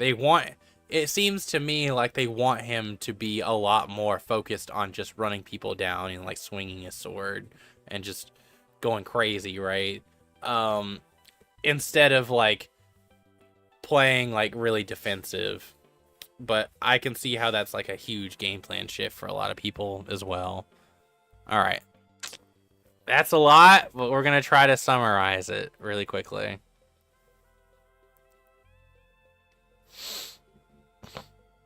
With Finn, you can shield drop any move as opponents against jab. Damn. That is pretty crazy. I didn't know it was like that bad. I knew it was bad, but I didn't know it was that bad. Gizmo's receiving multiple quality of life updates and improvements to its combat routes. Gizmos should feel easier to play at close range while having the tools to continue to play as a creative set of character. All right, let's very quickly. We're gonna speed run through these because we've spent way too much time on this. Shield break attack, startup window reduced. Oh, that's pretty big actually. Ground dash attack, movement increased. What was the dash attack? Oh yeah, the double kick. Okay, interesting. Ground side attack 1 on hit cancel window. Now consistently more combos. Okay. So now it can just combo better into ground side attack 2. There's no like extra combo routes or anything like that. It'll just go into jabs better. Ground neutral attack. When Gizmo has no ammo, he can now use his attack to pluck his bow with a short range hitbox. Okay. Hey Jabberson, it's nice to have you back. We're planning on streaming more often. We're doing a little bit of a memorandum patch breakdown of Multiversus right now for the final patch. We'll probably be playing through season 5. I want to get Master 1 in all seasons of the Multiversus full release. So we're going to be streaming it quite a bit still. But we will be pivoting, obviously to other fighting games as well. So there's a lot in store. Anyways, continuing. Ground up attack, base knockback reduced, knockback scaling increase, knockback angle way more vertical, on hit cancel window, popcorn, hurt box activation. All right. Okay, so he can combo better off up tilt, and he gets more reward for like setting up off of the explosion. Fire or perk bounce. What? Why does it say non-air explosion? I didn't know. Oh, okay. I think I get it. Like the kind of. All right. Yeah, I get you. So it has more knockback whenever you're like fully set up. Gotcha. I had a feeling you come back to streaming after the news. Yeah, I am going to start doing content full time again. Or just in general, not again. I took a little bit of a break because of holidays, Christmas, and New Year's. And I also had quite a bit of birthdays to celebrate and all that stuff. But now I'll be back, and coming like mid-February, I'm going to be on content full time. So I'm going to be doing streaming and a lot more. I'll be on here a lot more frequently. But yeah, okay. Ground down attack, keyboard, base knockback reduced. Dude, this would like kill you if you got hit with like the bottom hitbox. So I'm wondering how much different that's gonna be. Knockback scaling increased. No hit stun reduced. On hit cancel window. Okay. Is there a quick vlog about Multiversus ending in the works while it's topical? Kind of. I am making a video that is just going to be a final send off, a goodbye to Multiversus, where we talk about all the great things that we really enjoyed about Multiversus. I don't really want to cover the downfall or all the like bad stuff about Multiversus because I feel like so many people have already done that, and like the sentiment of like all the things that Multiversus did wrong is just already so rampant on YouTube and just in social media in general. So I want to be a little different. I want to focus on the great things. I want to focus on what we loved about Multiversus, what made us want to play it, what makes so many people sad to see it go, you know? So that'll be coming out sometime soon. Yeah, that is unfortunate to see, but you know, like I said, there is a full-fledged video in the work. I want to give it the time that it needs to, like, be as high quality as possible because I do think Multiversus deserves that. And at the same time, it might also be a celebration for the channel, an end of an era, right? But also, we're coming up on 1 year of the channel existing. So that's huge. That's huge. We're going to have a lot to celebrate and a lot to, you know, a lot to talk about. Anyways, let's continue. Air up attack, knockback scaling increased. No maintains. All right. I'm just going to skim over a lot of these, and I'm going to mention the ones that really stick out to me. I think that's the only way to do this because, like, dude, there's so much we gotta cover, and I've already made, like, the recordings already went on for an hour and a half. So let's just skim through this, and I will mention the things that I feel like are very notable. All right.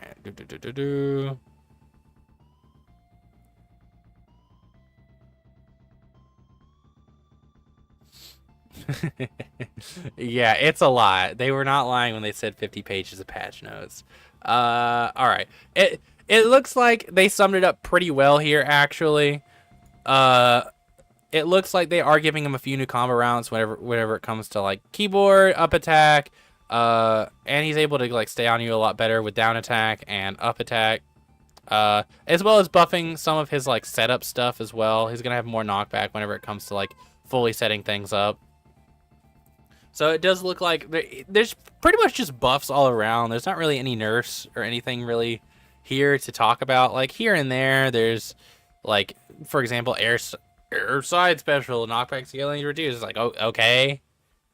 Like I'm sure I will not die a few times to Gizmo air side special now, which, you know, I'll be thankful for, but it doesn't really change like his game plan or how the character works or what he's going to be looking for, right? And I think that's what's important. I'm here for the whole ride, and we are glad to have you here, Saints.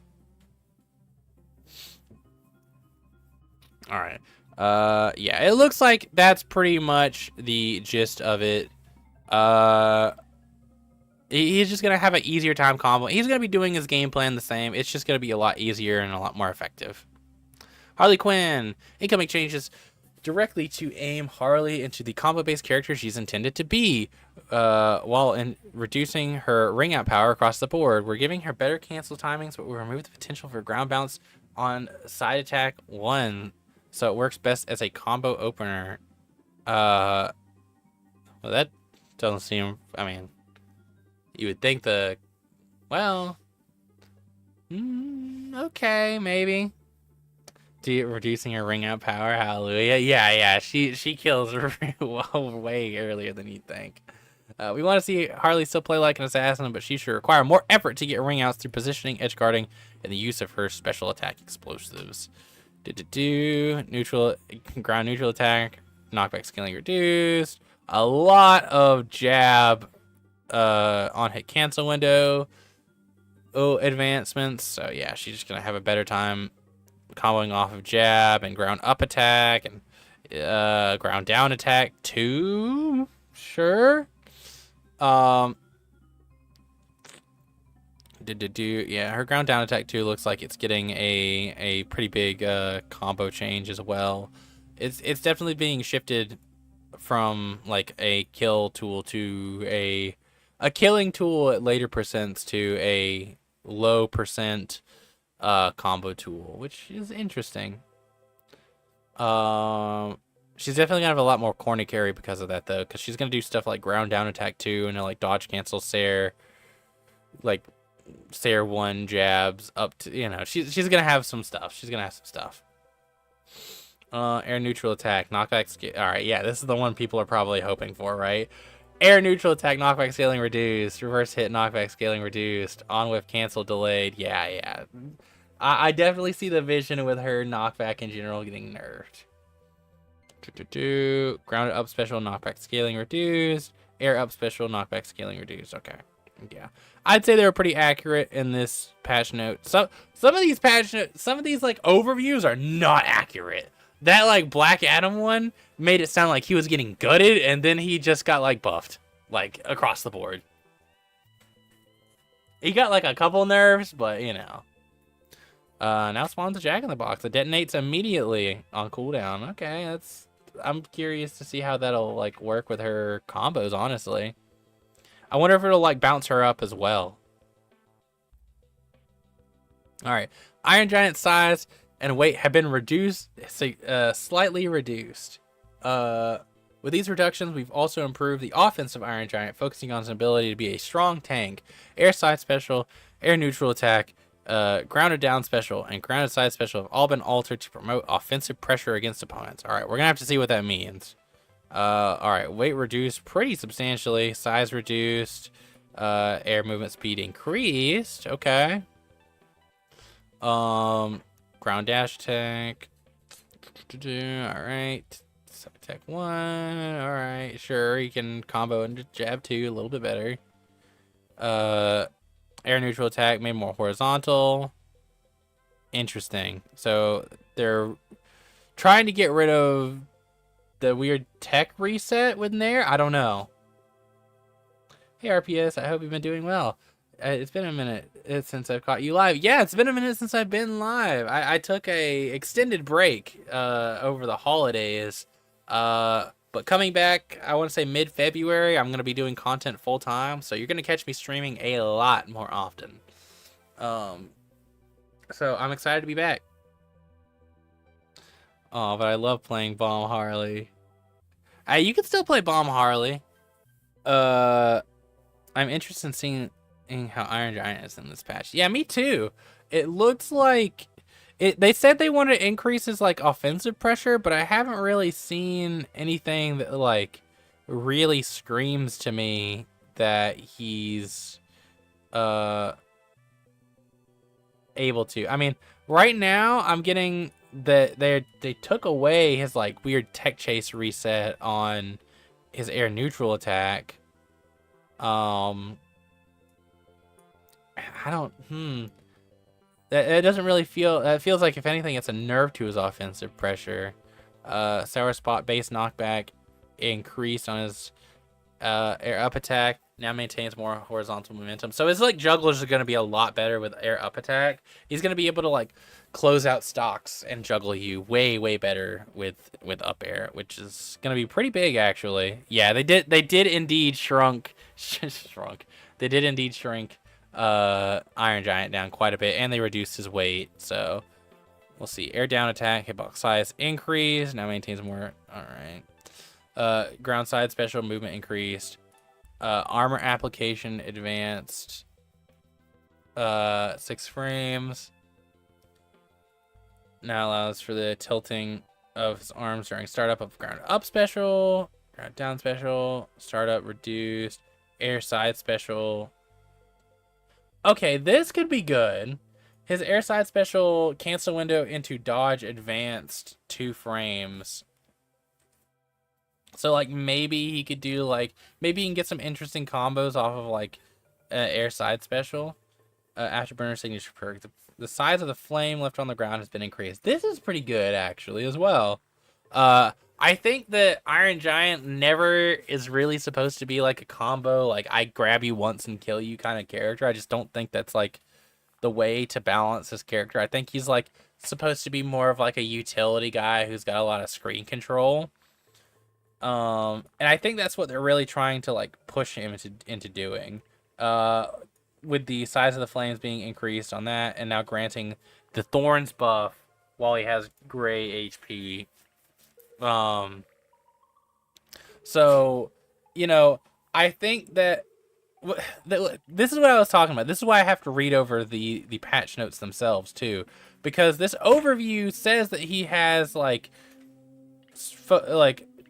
stronger offensive pressure, but all of this isn't like, all that I read doesn't really do that. The only things that I think really like promoted his offensive capabilities is like his utility buffs here, and maybe like air side special.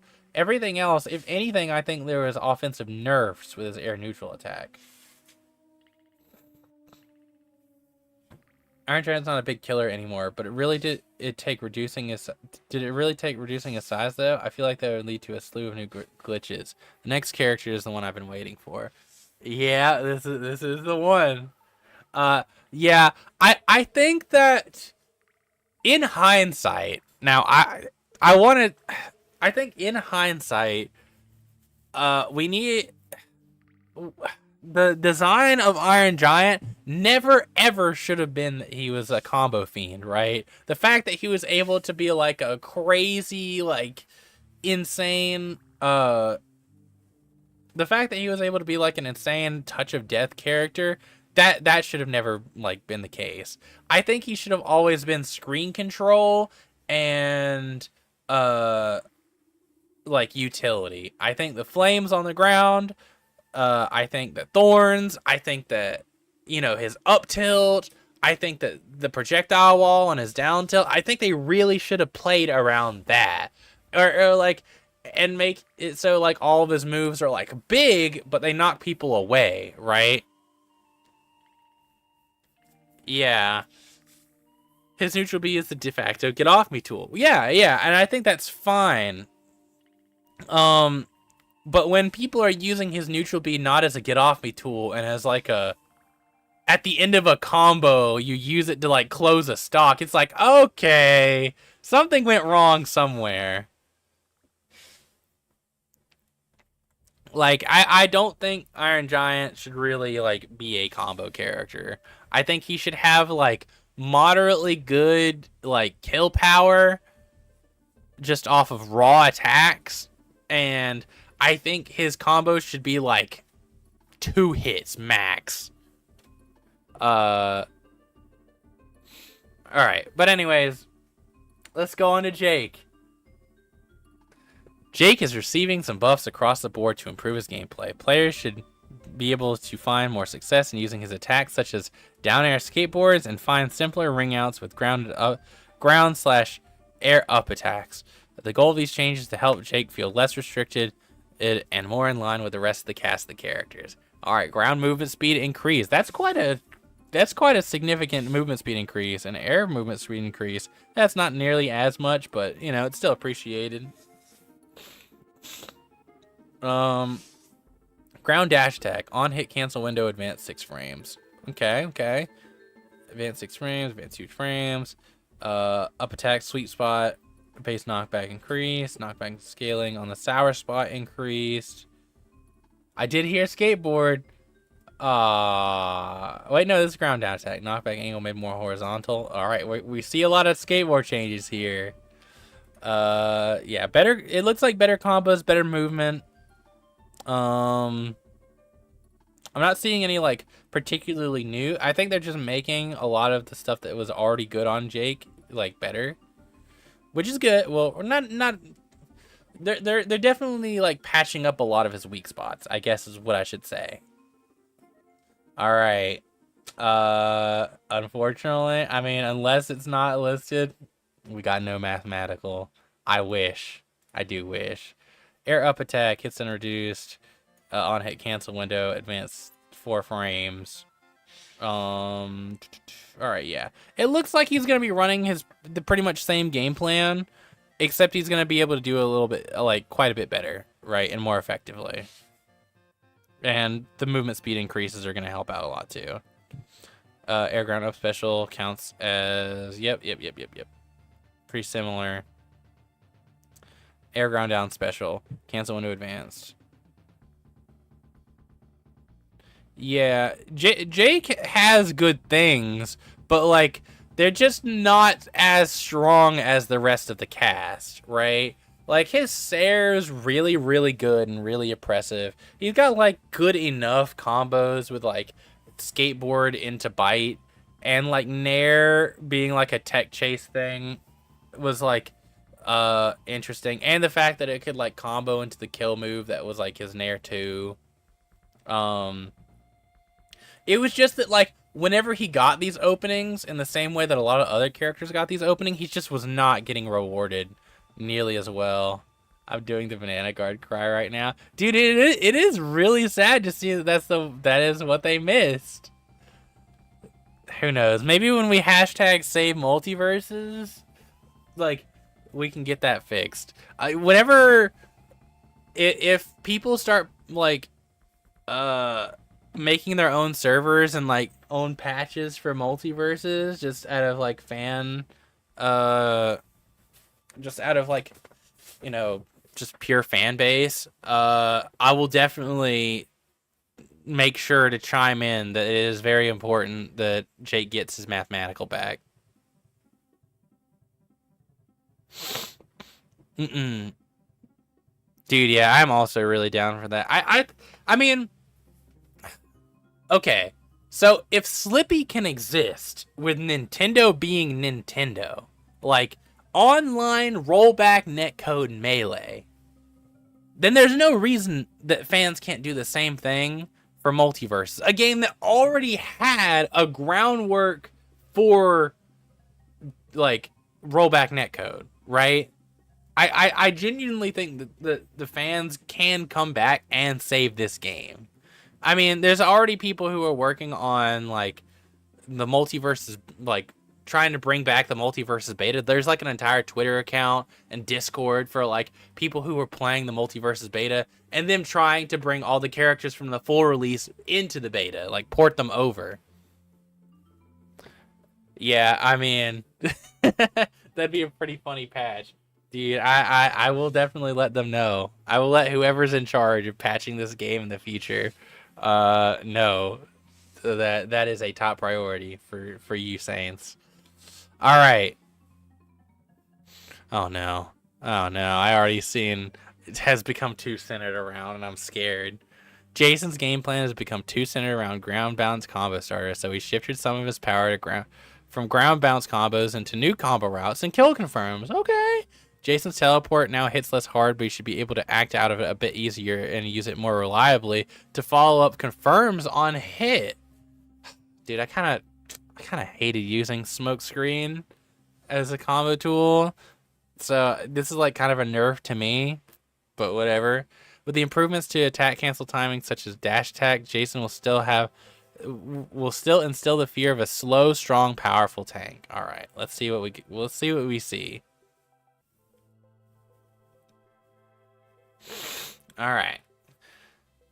Ground dash attack. Startup window reduced by 1 frame. Movement increase. This is good. I hope this is huge, honestly. I hope this is a huge one, because right now it does not really work very well as like a burst option, because he runs at you very slow. I think he runs at you slower than his normal walk speed, especially when he has rage. On hit cancel window. Ooh, that's good. I like that. On whiff cancel window advanced. Okay, that's fine with that. Hitbox. Late hit knockback made more vertical. Okay. Ground neutral attack startup window before charge time reduced by 1 frame. Ground side attack 1. Machete hitbox startup window increased by 1 frame. What does that change? That might change Hell's Razor and make it worse, unfortunately, but we'll see. That honestly might kill Hell's Razor. I'll definitely lab it. Active hitbox duration reduced by 1 frame. On hit, cancel window into ground side attack 2. Advance 5 frames. Okay, sure. Ground side attack 2. On hit, cancel window into ground side attack 3. All right. Throw base knockback increased. On hit, cancel window, advance 4 frames. Okay. Ground down attack startup window before the charge time reduced 2 frames. Knockback angle made more horizontal.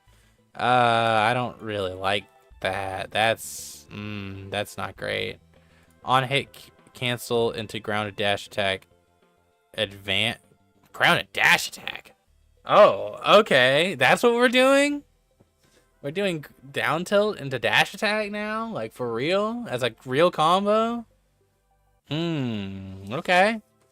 I can cook with it, maybe. We'll see. Air neutral attack. On hit, cancel window. Advance 1 frame. Knockback angle made more horizontal. Yeah, alright. Sure. Whatever. I get it, but I'm not happy about it. Ground and neutral special. On hit, cancel window, advance 10 frames. On whiff, cancel window, advance 10 frames. What? Do you mean like the roar? Oh shit! Ground and neutral special cooldown. Jason performs a neutral special explosion to hit enemies around him. Oh fuck. That's crazy, actually.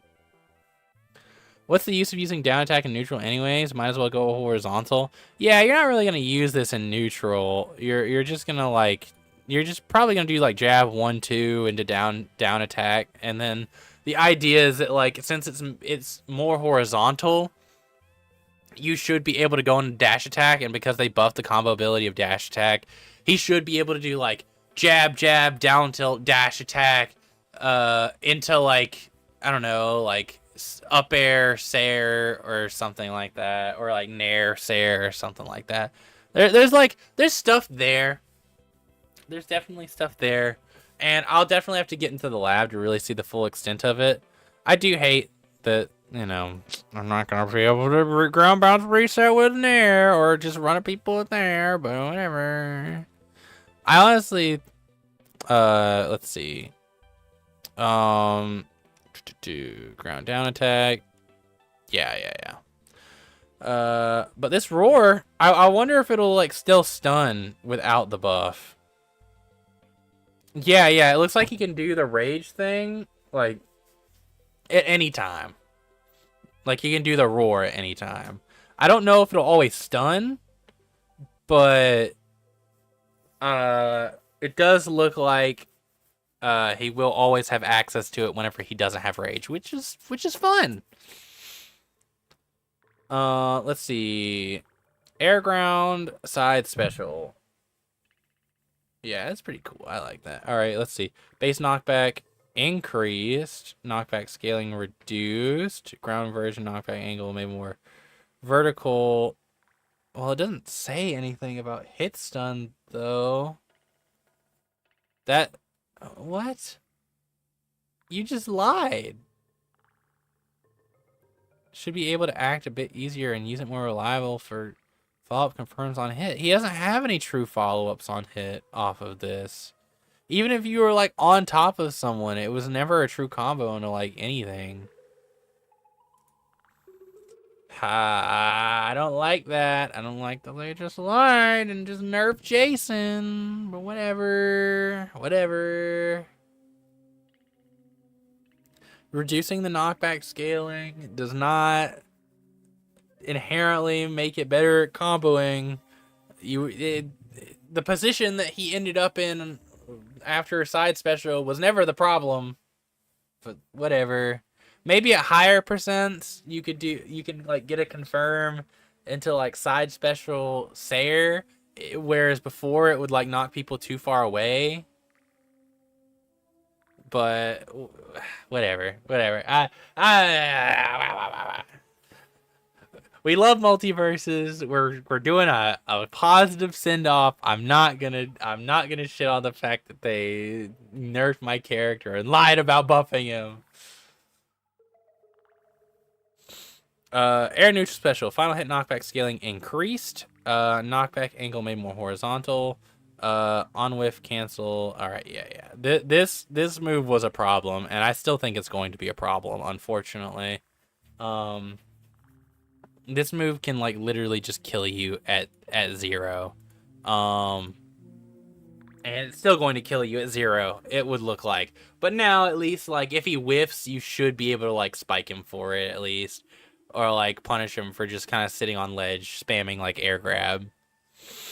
Air down special. On hit cancel window now allows canceling to any action while Jason's in the air. Wait, okay, yeah, they didn't mention this. Cancel window and a landing attack advanced 2 frames. Landing attack movement reduced. Okay. I can fuck with that. I can fuck with this. Alright. Overall, the Jason changes are interesting. I'm sad that they like remove the like we had like the neutral attack ground bounce for like 2 patches, and they're like, never mind, it was too crazy. I'm like, okay. He said he was too reliant on ground bounces, but the only time he would like ever actually ground bounce people was just running at people with nair. But whatever.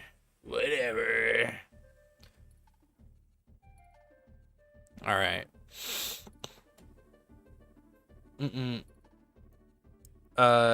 Is this the biggest we've seen these renders? You can see so much detail in LeBron's beard. I think it might be. I've never seen this much detail.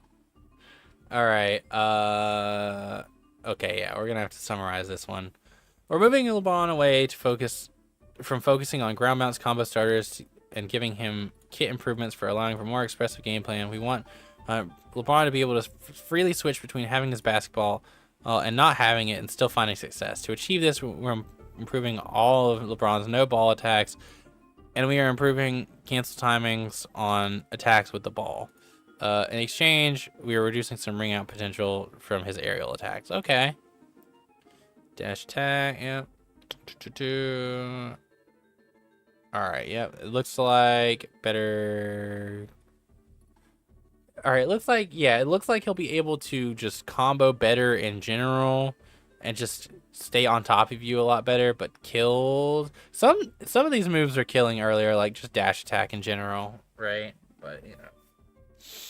I like that. He should be able to win without vault. Yeah, that was like a big downside of LeBron, where like whenever he had ball, he was going crazy, but as soon as like someone got rid of ball, he just kind of sucked. Ground neutral attack, knockback reduce, damage increase, damage charge multiplier decreased. All right, yeah. All right, I'm looking over all of these, and I think they were pretty accurate in saying what they said. It looks like he's getting a lot of new combo routes, and he's just able to like stay on top of you a lot better. But I'm not seeing any notable things that would indicate his combo game got worse. But I'm also not really seeing a ton of knockback reduction for like kills. Like I thought I would see, like this is probably the biggest one, right? And I thought I would see a bigger knockback reduction for air side attack, because he can like air side attack chain you pretty crazy. Yeah, it looks like thank God they didn't nerf his down air. That one aerialist core to a dunker. They didn't nerf his dunk either. So I mean, granted, I think his dunk kind of like didn't kill nearly as well as it probably should have, especially when it was empowered. But yeah, it looks pretty good. Yeah, you know, they summarized it pretty well. Yeah, don't Dunk is not great, unfortunately. And it's still probably not going to be all that great. I think unempowered Dunk is actually better than empowered Dunk, which is crazy. Alright, Marceline. We're reducing her ring out power that fused Marceline's special attacks that are ringing out enemies a bit too early. In exchange, Marceline's getting a few quality of life changes to her aerial attacks that were not giving players approaching in power we want. But that we're not giving players the approaching power we wanted. This should help move her away from solely for base stance combo starters, and instead moving her towards more aggressive air approaches besides just her neutral attack. Okay. Yeah, because right now, I mean, because I was on break, I didn't play a ton of Marceline, but I did see all the clips of her just doing like the base stance loops and the nair loops and all that stuff. So I can see why they want to shift her away from that. Air movement speed increase. That's a pretty sizable increase too. Knockback increased. On hit cancel window for side attack. Alright, better combos off of jab. Better combos off of up attack. Air side attack. Hits unreduced. On hit cancel window advanced. On whiff cancel window advanced. Alright, so she should be able to approach with side attack better. Air down attack. I'm trying to remember what that is. Oh yeah, it's like a down. It's like just a standard kick. Spoiler alert: Nubia Raven and PPG have like no changes. They seem to be confident with their design. I think they're fine right now, anyways. So that's fine. All right. Yep. Now she should be able to approach with dare. I think they fixed this like loop. I think. Ground neutralist, final hitbox and Kree. All right. So yeah, she's pretty good. It seems like they're just buffing her for the most part and just getting rid of the loops, but also like giving her better approach options. So I'm down with that. All right, let's look over Marvin. Marvin is being buffed to emphasize his strong projectiles and combo starters. We're giving Marvin's projectiles several quality of life fixes, and we are buffing his Y57 Heat Seeker's signature perk. We are also tuning Air Side Special to serve as a proper ring out move. Interesting. Because before it was kind of a combo move. Marvin's attacks that featured a cooldown have now gained a on cooldown attack while the cooldown refreshes, removing the feeling of unusable buttons. Okay, yeah, I mean, that's good. With all these changes, Marvin should feel much more complete and create a new experience of gameplay for new and veterans alike. Alright, so I probably want to actually read over this one pretty extensively. Ground dash attack, on hit cancel window advanced 16 frames, movement increased, no longer ignores player collisions during movement. Okay. Bubble speed increased whenever it's on cooldown. Okay. I mean, that'll actually make it a pretty good, like, just boxing tool whenever it's on cooldown. Because, like, it's already, like, kind of good, but not really. But if they make it go further, that's, like, a much longer effective range to just be able to box with. On whiff cancel for ground up attack, delayed 6 frames. Ground down attack now hits twice. Okay. But on whiff cancel window delayed 4 frames. Okay. Interesting. I don't really know what it hitting twice. I mean, does it mean it's gonna do double damage and double knockback? That, or just double damage in general? That could be a little crazy. I don't know if they split up the damage, but we'll see. Air side attack no longer. Attack charge is no longer canceled upon landing on the ground. I did not know that was a thing before, honestly. Air up attack. Alright, so they're making his juggles and like vertical like threat worse on whiff, so he's gotta like time things a little bit better, or like do it with a little bit more purpose. I'm getting air ground neutral special. Button. Okay. Hey, thanks for following the channel, Jabberson. I appreciate it. All right, let's see. Button increase knockback. Knockback scaling increase. Startup window increase 1 frame. Knockback influencer multiplier. Yes. Can no longer move on the ground during the attack. Reversing projectiles now re-enables their hit timer, allowing them to hit enemies that have already dodged the projectile. Okay, that's fair. Ground side special. Cancel window in the air. Ground side special. Advance 2 frames. Projectile lifetime increased. This is good because I feel like it did go away like really quickly and kind of was limiting. Fires a blaster shot. Side special cooldown. Fires a blaster shot forward and up into the air. Dude, they're making his boxing really good. Ground down special. Center has lock on effect on hit cancel window. It's interesting. Air side special knockback scaling increase to what? I think this is a typo. Knockback scaling increased to 20 from 16. I think they meant 16, not 160. That would be crazy. Now allows for less momentum control during the attack. Air down special. Lighting hitbox size increased. All right. Time to reload the heat-seeking rockets reduced to 0.25 seconds from 2 seconds. Dang, this thing just like, these guys just rapid fire now. All right. Okay. Morty.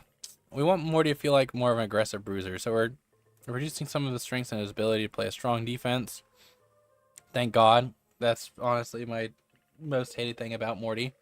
Morty's movement speed is being increased, and we've given him greater freedom during his aerial attacks, allowing Morty an easier time getting in quickly against his opponents and fighting up close. On the defensive side of Morty, his dodge distance has been reduced, and reducing the power of his grounded side special. Morty is also receiving new attacks to serve as on-cooldown replacements for his arsenal of cooldowns, giving him new tools that he can use for more combo options. Okay. Oops. Interesting. Let's take a look. Increased air movement, increased ground and air movement speed, but reduce the dodge distance by 10. That's good. His dodge distance was pretty crazy. I kind of wish it was more than 10%, but whatever. I'm sure I'll feel it. Damage increased on hit cancel window for jab. Damage increased, knockback scaling on jab 3. On whiff cancel delayed by 15 frames for the whip. Yeah, because whenever like he does the whip, it's just a huge hitbox. It's really difficult to actually punish, so I'm glad I can actually punish that more effectively. Base knockback increased on ground up attack.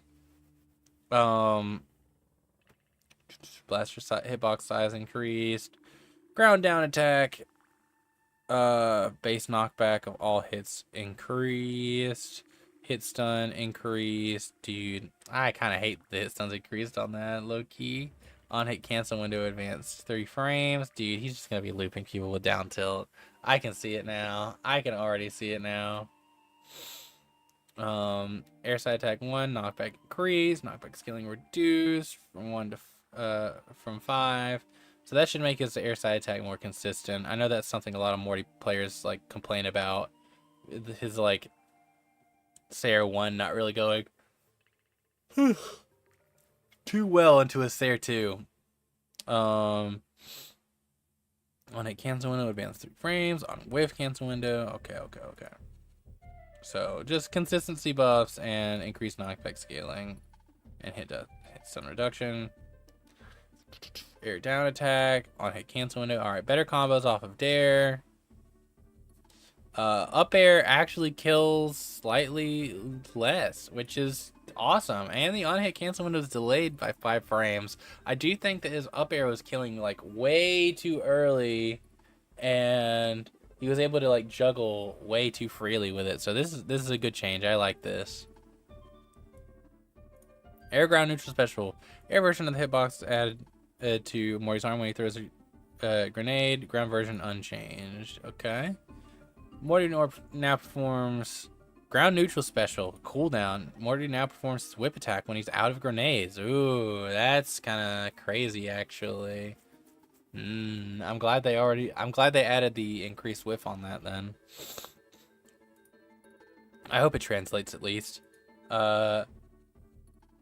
Dude, I wonder if there's gonna be like any like arm swing combos off of like juggles and stuff with Morty. That'd be interesting. Ground side special hit stun reduced, on whiff cancel, delayed. Only by 2 frames though. It's not a whole lot. Air grind up special, add a hitbox to Morty's arms during the attack. Okay. New air ground up special cooldown. Morty now jumps and swings his arms without summoning his car. Okay. I mean, I don't think Morty needed more methods of recovering, but okay. Air ground down special hitbox added to the reset when Morty presses the button. Okay. Interesting, I suppose. I wonder if he's actually gonna get some combos off of like all these like little new moves that they're adding that probably have like no that probably have like hit stun but no knockback. Morty now presses the buttons without saving his place when the move's on cooldown. Okay. Do you wish this game never shut down? Yeah, 100%. I wish that it could continue on, but I mean, we'll see. I think the community's dedicated enough to keep it alive, even if it is in more of a local, like, grassroots sense, like Melee or other old games like Third Strike. But we'll see. If there's a local that is within reason for me to attend, I will definitely be attending it. And I'll definitely still be supporting like the community as much as possible, but you know, we'll see how it goes. Nubia, yeah, dude, you are not lying when you said they did not change Nubia all too much. Wow. Or Raven. Yeah, pretty much. Yeah, wow. All right. Man, there's so much, dude. I'm trying to speed run through it, I swear, guys. I would love to actually play this game competitively, because Warner Brothers sure as hell didn't make that possible. Yeah, it's tough, but I think grassroots communities will still be a competitive scene for it. I genuinely do think so.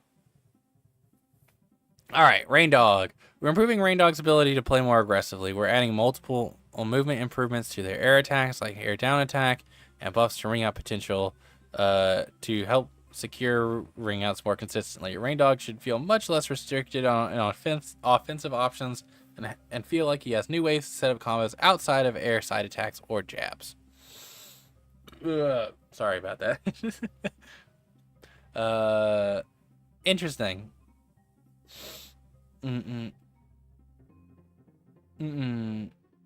Air movement speed increased, ground dash attack. All right. So basically they're just kind of buffing is like up close and kill power is what I'm getting. Let me just skim through to make sure that's accurate. Damn, wait, what? His like projectiles also getting a pretty big buff.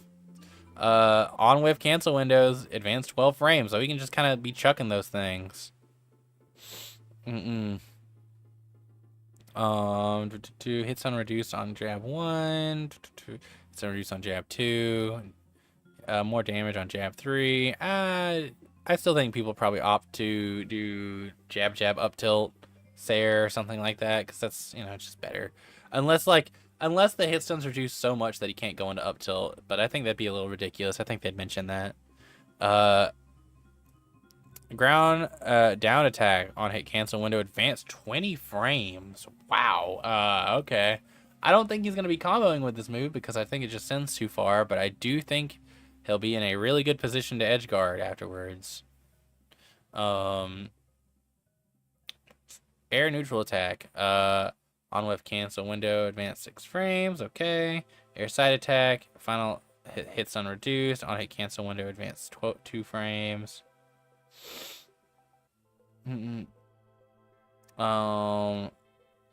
Air up attack, knockback scaling increased from 14 to 12. Okay, that's pretty big. That should make his... Because, I do think his air up attack surprisingly did not really kill all that well. He'd have to, land, 3 or 4 air up attacks to just, try to secure a stock.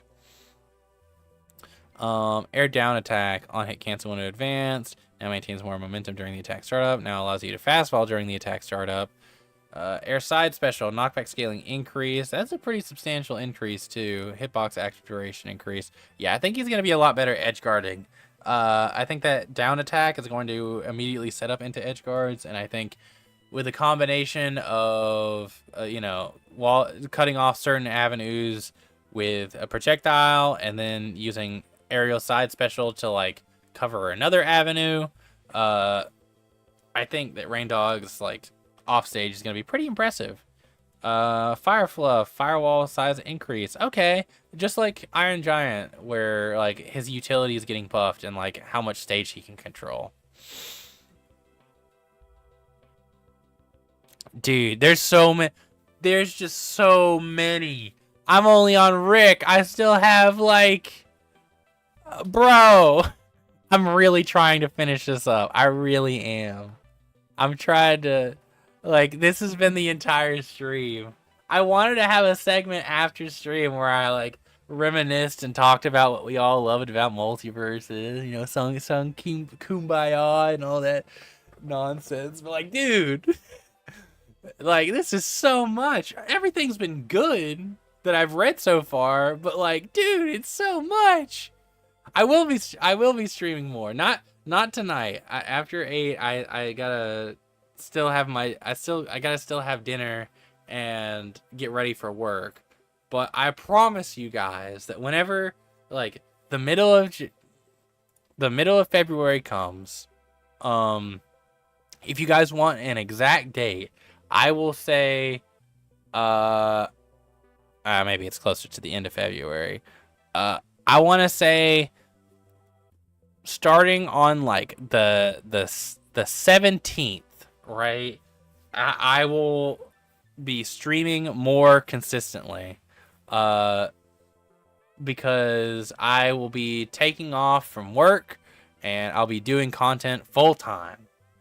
So my schedule should be way more open. I mean, this in theory should be what I would be doing in place of a job. So you guys can expect probably not 8-hour streams as in full time, but because I still need to edit content and everything, right? But I will be working on content at least 8 hours a day, 5 days a week. So I'm coming back, guys. Don't you worry. But I do want to address some of the stuff that was said in chat already. Let's see. Honestly, this game will probably thrive offline now that we'll be done with all the seasons and microtransactions. It might even be stronger than it is now. All right, I gotta reel you back in. Look, there's a little bit of copium here, and that's fine. I am also excited to see what the offline scene of this game brings and the passion that people can put out to play this game. But it's gonna be hard work. It's gonna be hard work, and a lot of people are going to have to put in the effort to make the game succeed if it is something that they're passionate about. And I'm willing to support my locals and see the game succeed. And if there's any new updates and people are modding the game and hosting their own servers and like doing a lot of other stuff for the game. I think it has a lot of potential to succeed, and I will be supporting it. I will be putting eyes on it. I will be talking about it, whether it's like through streams or through content or me attending these locals and all that good stuff. But yeah, there's definitely a little copium, but what if the game never shuts down and they keep the game the way it is? And imagine if they kept the online play. If they kept the online play, I think that'd be amazing. I'm kind of surprised to see that they're shutting the servers down. I don't know how much it costs for server upkeep, but whenever I can like go on Steam and play a game that's like had like 2 players online in the past year and their servers are still up with like rollback netcode and stuff like that. Like I was playing, I had like a week where I went through a bunch of platform fighters that like I'd never heard of before, and one of them was like a free to play platform fighter on Steam, and it still had its servers up. And if you check the Steam charts, the only 2 people playing were me and Jazz. So like I'm surprised to hear that they can't keep these servers up, but like the most dead of dead games that you can think of, Flash Party still has its servers up. Like NASB 1 still has its servers up.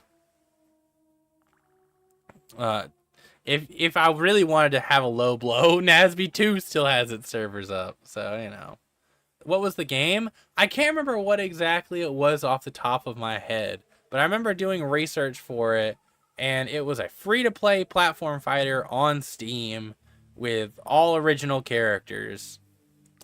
Here, let me see if I can find it, actually.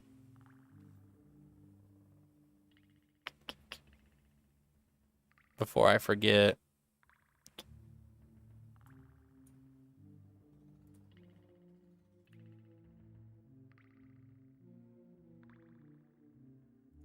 Oh god, there's no way I'm gonna be able to find this. I won't lie to you, dude. Yeah, there's literally no way. My Steam family has too many games to look through. All I know is it was a free to play, and I heard it was recommended online, so I gave it a shot, and it still has it up. Yeah, I don't. I genuinely don't think they need to put any more like development time into the game. I think if they legitimately just kept the servers up, it would help a lot. But there is still a bright side to the servers going down, just because I do think a local scene could potentially pop off more. Because right now it's like hard to get. The servers were honestly too good. I mean, it was great for just being able to boot up and play the game, and obviously it's a lot better for a casual crowd, but for a competitive crowd, the servers were so good that there was no reason to attend a local. I would host locals, and even though like I knew there was like a good amount of players in North Carolina that would want to attend a Multiversus local, they just didn't have a reason to drive out, because like why attend a local when I can play in an online bracket for free that has like a $300 pop bonus on it,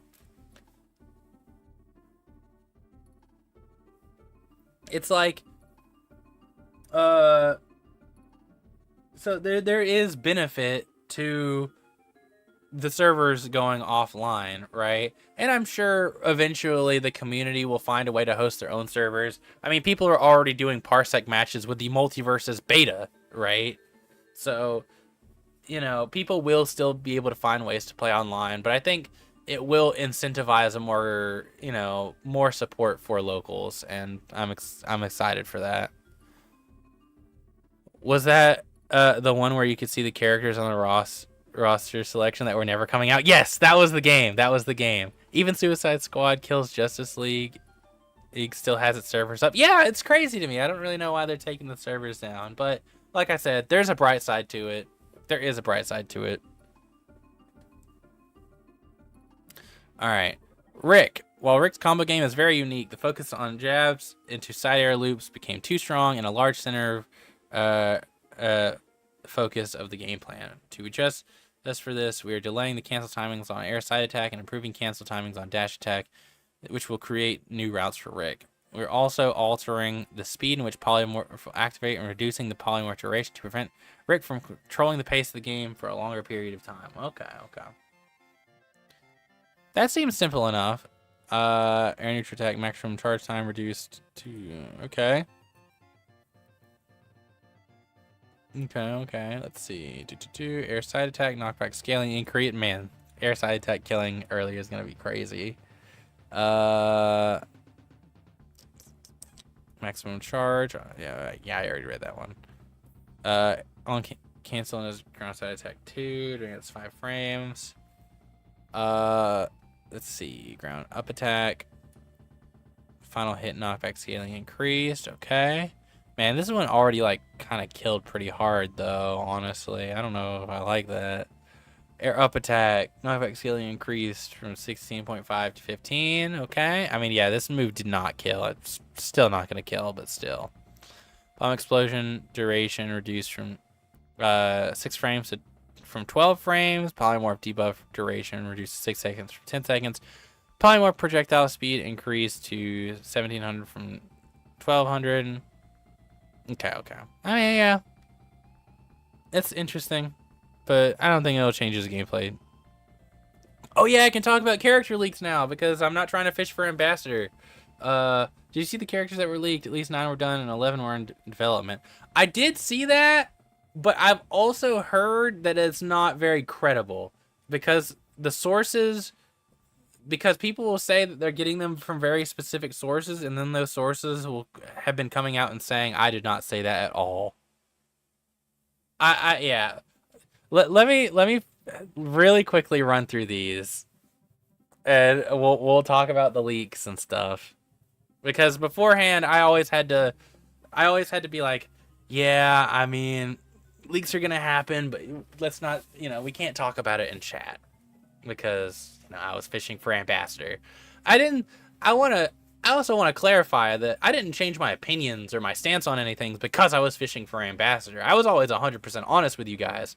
The only thing I really felt censored on whenever I was fishing for Ambassador was talking about leaks, and it was because I get it. They don't want an ambassador talking about leaks that they very clearly don't want out, right? But everything else I was completely honest about. I wasn't bootlicking for the sake of trying to get ambassador or anything like that. I genuinely love the game. All right. Let's talk about Samurai Jack. This is actually pretty big because this is Jazz's main. Samurai Jack is receiving gameplay updates to smooth out his advantage state and help him keep the momentum going. He has new combos out of ground up attack and new air neutral attack, and a consistent projectile. A consistent projectile out of focus air down special that adds a brand new finisher option. Okay. Passive meditating transition, crouching, advanced 10 frames. Okay, so you should be able to meditate a little faster. Ground neutral attack, uncharged knockback increased. That's good because this is a really good poke. Ground up attack. First hit increased hit stun. Okay, yeah, that'll be really good for combos. Ground down attack made more horizontal. All right, so it's not really gonna get the tech chase stuff that I used to kind of get with jab down tilt. Air neutral attack.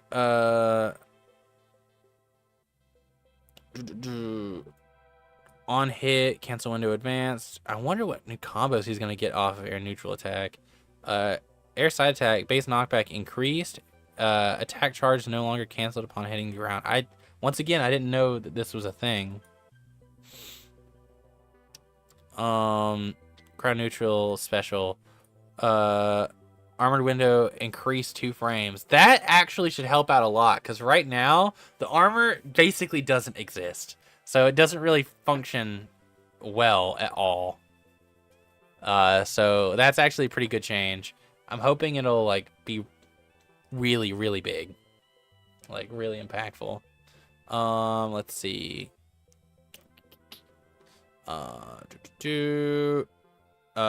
Movement change. Movement from charge increase from up special. Okay, air version unchanged. Focus air / ground up special. Cancel window into focus air down special. What? Wait, can you do focus up special into focus air down special now? How does that work? Weird. So wait, up special, down special? That's like a real combo now?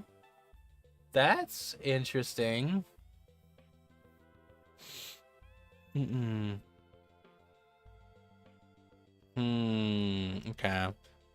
Movement from charge increased, air version unchanged. Alright.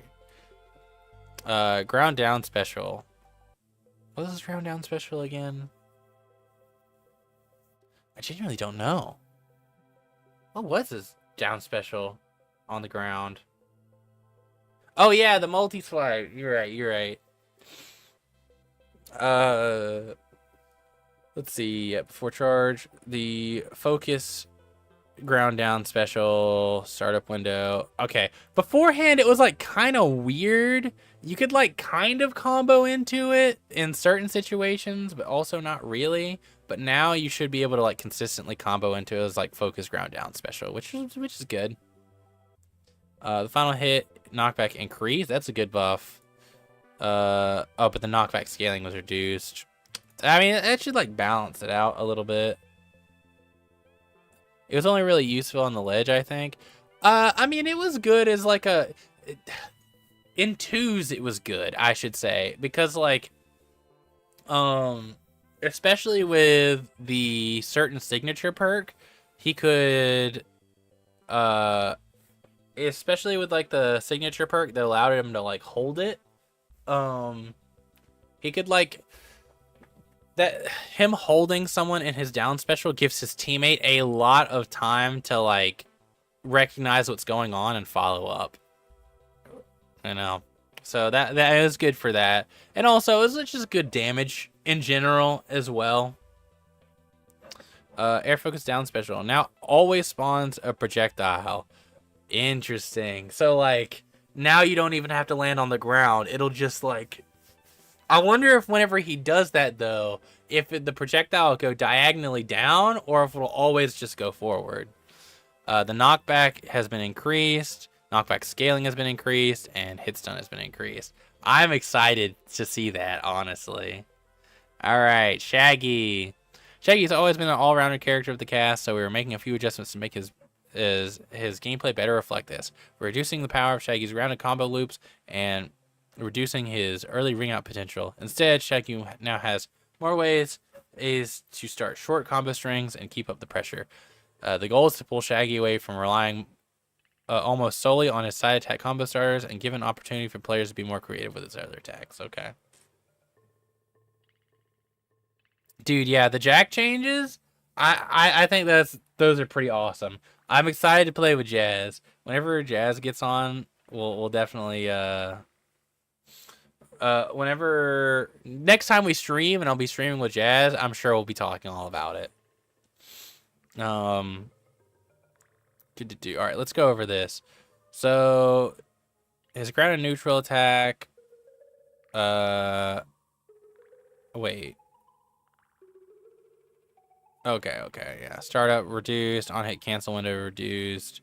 Knockback angle made more diagonal, uncharged damage. Okay, yeah, his neutral attack. I mean, this is gonna hit like a truck whenever it does hit, and the armor is gonna make it so that he can like anti-air with it. So it'll be like a good like way to like fish for a kill, I would say, especially since the on whiff cancel window is being advanced. So it should be safer to just kind of like throw out as an anti-air. Back in the beta, I don't know if you guys knew, well, it was kind of a problem, a big problem of the beta. You could like start charging an attack and then cancel out of the charge without actually doing the attack with the dodge. So like what Shaggy would do in the beta is that he would charge neutral attack so he would get the armor, and then he'd armor through something, dodge cancel it, and then dodge cancel it with a jab. So that was like that was pretty huge. That was pretty crazy. Um, but now he just kind of has to rely on armoring through it and then like actually hitting the neutral attack, which I think will be good because like it does have a lot of kill power still, right? So yeah. Let's see. Ground side attack 2 now allows on hit canceling into jump. Wow. Okay. So I wonder if he's gonna get jab jab down air. That'd be a little scary. Or jab jab nair. That might actually be degenerate. That might be a problem. We'll have to see though. Ground down attack 1 hits and reduced. On hit cancel window delayed 9 frames. They're doing this because he has like tech chase loops, so they're just trying to take that away. Down attack 2 knockback scaling increased and movement increased. I don't really see people use this like at all. I don't think this is gonna be enough to change it to where people will do it.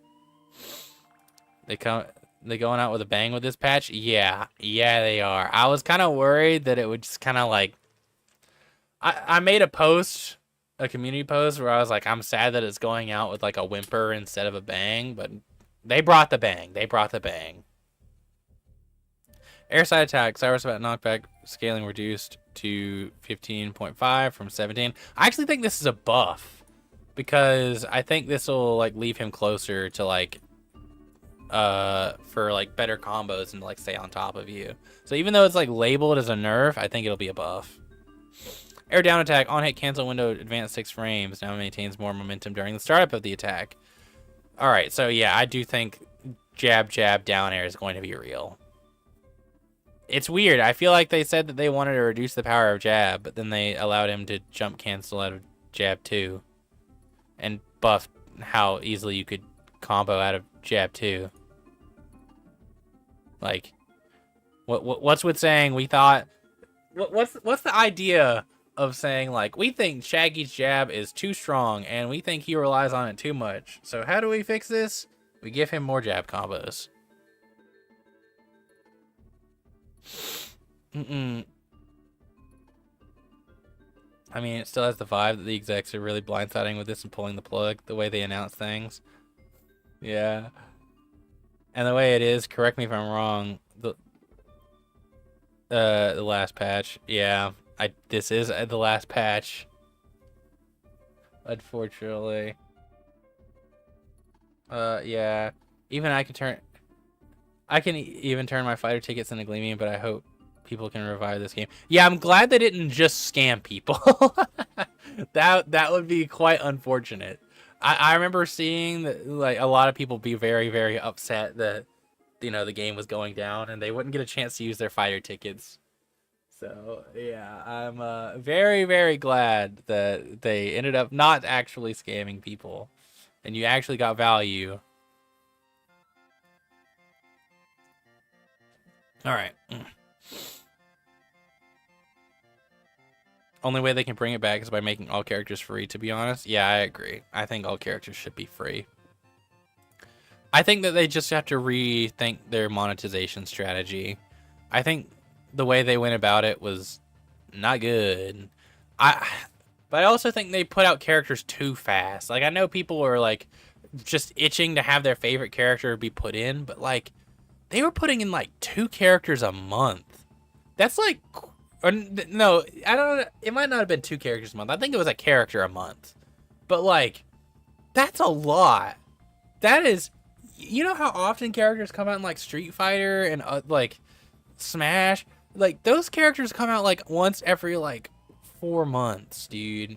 So having a character every month, that was, I genuinely think they just needed to chill on the characters, pull back just a little bit.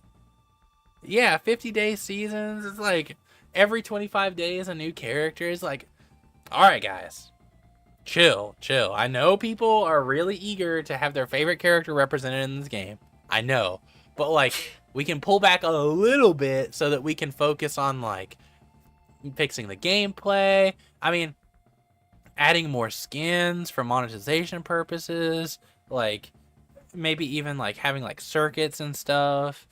You know, there's other ways to monetize, making a better battle pass. Marvel Rivals is a great example of like how to make a battle pass and make people really want to buy it. You know, yeah, they did make Banana Garden a weekend, as I seem. All right. Let's see here. We're improving Steven's grounded gameplay to complement his already strong aerial grounded attacks. We're improving his grounded neutral attack and his air ground neutral special, so Steven players will be able to apply the Rose debuff more easily. Yeah, because right now, after they did a nerf a while back to where like if someone like got hit while if they hit you while they had the Rose buff on, then it would just really it was like tasty, like the chicken debuff. It would just start like counting down rapidly. But there was a bug. I don't know if they fixed it by now, but there was a bug where allies could like hit each other and get the buff off, and that wasn't supposed to be a thing. Yeah, there just wasn't really a lot of reason to buy a lot of the battle passes. Like, some of them were good, but I mean, I still got them all. But I usually had the Gleamium saved up from the previous battle pass, so like they weren't really making any money off of me, you know. There's definitely better ways to go about it. And as much as people said that they were like really greedy with like giving away free skins, I genuinely think they were too generous. I won't even lie to you guys. Like, I know everyone likes to say, "Oh my God, multiverses and their greedy business tactics, not giving anyone, not letting me have all three of the elusive Batman, Harley, and Joker skins for the event." Greedy Warner Brothers. But like, dude, I really don't think it was that greedy. I mean, I think the idea of it being like a limited time only thing, but like the fact that you could get like what essentially is like a legendary skin for free just from playing in an event, it's like, what? Yeah, that is crazy. But at the same time, you do actually get Jazz, have you like tuned in? Have you heard the news that whenever you boot up the game, you can trade all your Fighters Pass or your fighter tickets for Gleamium? Yeah,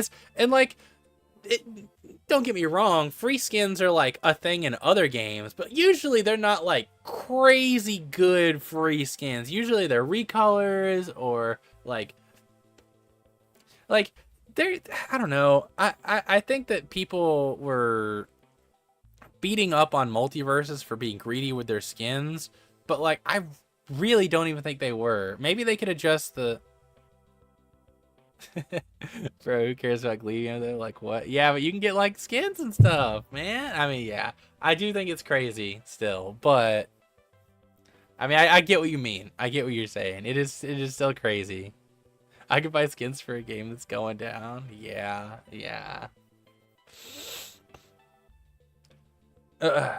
Marvel Rivals is the only one that's great at doing exclusive skins for free. Yes, I think so as well. I think that it's very, very rare you get a game that gives you super high quality skins for free.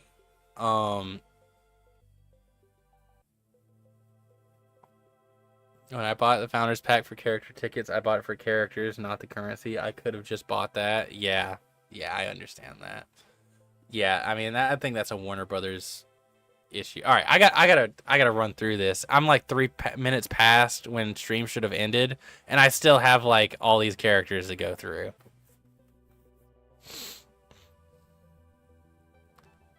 I was considering like uploading an edited version of this, but like, dude, at this point, just watch the VOD. Like, there's no way. I do want to talk about Multiversus a lot, though. I want to talk about the future and the implications of things that... Just pause for another time. No, we have to finish this. We gotta finish this.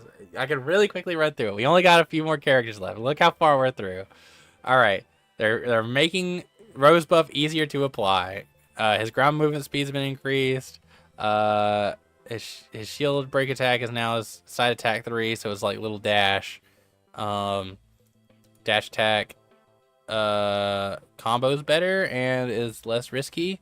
Ground neutral attack has more base knockback and can combo a little bit better. Ground side attack 1. All right, his jabs can actually combo better as well, so that's interesting. Damage increased. Ground up attack movement reduced. Ground down attack damage increased. All right, when they said they were buffing his ground game, they were being a little generous. Attack charge is no. Yeah. This is so weird. I'm seeing this on so many like moves, but huh. All right. Air side attack damage reduced. Knockback scaling reduced. Air down attack reduced. Okay, everything looks pretty much the exact same. I won't even lie to you. All right. Air ground neutral special cooldown. Steven now hits nearby enemies without spawning his tether while the attack is on cooldown. That's pretty interesting, actually. I'm wondering, like, so is it like Nair or is it bigger than Nair? I'll have to see. I wonder if that still applies bubble or like the rose stacks. Well, there's a lot to think about there. Ground up special now counts towards Steven's air special limit. Yep, that makes sense. Ground down special cooldown. While on cooldown, Steven slaps downward as a hit without spawning a watermelon or his healing circle. I wish it would just spawn his healing circle. I won't even lie. They had that in the beta, but they removed that.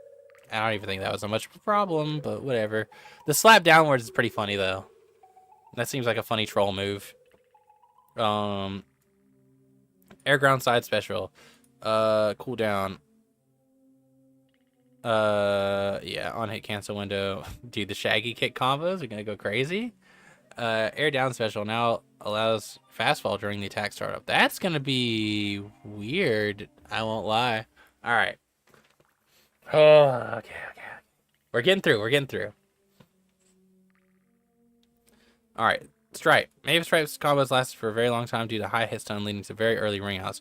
We're retooling Stripe's kit to have quicker canceling, better movement, and significantly reduced hit stun. In conjunction, and with the global hit pause changes, Stripe should feel much more aggressive with many short combo strings that allow Stripe to relentlessly pressure while also allowing opponents the opportunity to escape situations that used to lead to very early ring outs. Okay.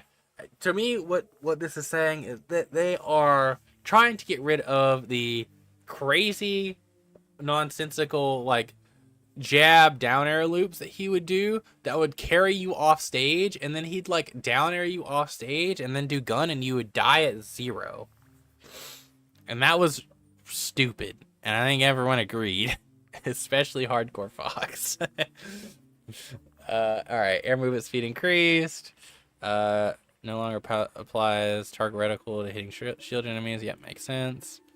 Dash attack, more knockback, less hit stun.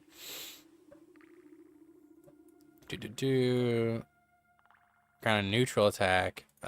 Cancel when advance 4 frames. Okay, so it's like saw blade on the ground. Interesting. Air side attack 1. Second hit stun reduced. Hit stun reduced. Yep, they're trying to get rid of. I think they're just trying to get rid of jabbed air. Jabbed air was crazy. Ground up attack 2, knockback scaling reduced, on hit cancel window. Alright, so he should be able to, like, it looks like he's getting a lot of knockback, like, nerfs too. Ground down attack, crossbow, projectile spawn, on hit cancel window, advanced, on whip cancel window, advanced. Okay. Air ground neutral attack, airborne buzzsaw, damage reduced. Okay. Air ground air neutral attack cooldown. That's like the bite. Knockback scaling reduced. Knockback angle made more horizontal. Knockback direction influencer. On hit cancel window. Okay. I'm seeing a lot of like combo buffs, and I think a decent amount of like knockback nerfs. Air side attack, or except for taking away jab down air. Obviously, that I feel like that had to go. Uncharged damage, buff. Reduce knockback. Yeah. It looks like they just want him to be, just in general, have more combo ability, but less knockback. Air down attack.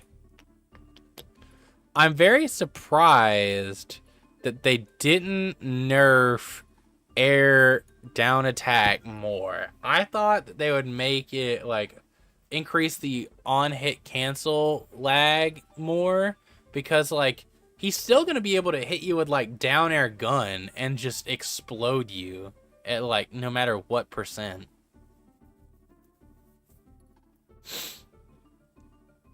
Okay, air ground neutral special 30 charges changed. Air side special, final hit damage increased, final hit knockback scaling increased, hit stun reduced. Okay. But not by, the numbers aren't being changed by a whole lot on air side special. Air ground up special, projectile destroy window delayed. Air ground down special. Dynamite explosion now ignites enemies. Okay, yeah, that makes sense. Okay. Wow, that was a lot to just say they wanted to remove the down air loops, but not remove down air gun killing. Okay. Superman is receiving several buffs to his general movement. This will allow Superman to be more aggressive in the air and less inclined to hide behind his aerial down special as the primary combo starter. Superman's ground game also felt very limited due to his speed, so we're buffing dash attack, ground and down ground and down special to serve as new combo starters, which should give him options to use in conjunctions to his already strong ground side attack. Okay.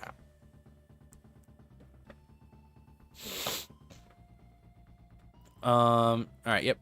The movement speed increases. Dash attack. Ground side attack 1. Hit stun reduced. Interesting. Ground side attack 3. On hit cancel window into ground side attack 4. Advance 2 frames. Okay. Interesting. I'm not really seeing anything too crazy. I mean, the speed increases is nice. Like, this is a pretty substantial, like, speed increase, actually. So he should be able to, like, run you down a lot better. Dude, he's going to be so much better at just carrying you into the blast zone now. Oof. Oh, wait. They made the knockback angle on his down attack more horizontal, so that means he won't be able to, like, tech loop people nearly as well. Interesting. Air neutral attack. Final hit knockback scaling reduced. Air side attack. I just gotta have a 1v1 with Lola. Yeah, I have no idea anything about Lola. What's she like? This speed feels incredible. Okay. That's what I like to hear. Let's see. Air side attack. Hit stun reduced. Okay. So I think they tried to, like, keep in mind that, like, if they're gonna buff his speed, it's gonna make him a lot better at, like, carrying people into the blast zone. So they're in advance nerfing the knockback on air neutral attack, but they're also making it maintain more momentum. So I don't know. She's pretty balanced, good approaches and stuff. Okay. I'll have to look at her kit. I have no idea what she actually does. I mean, same thing for Aquaman. They both dropped at the same time.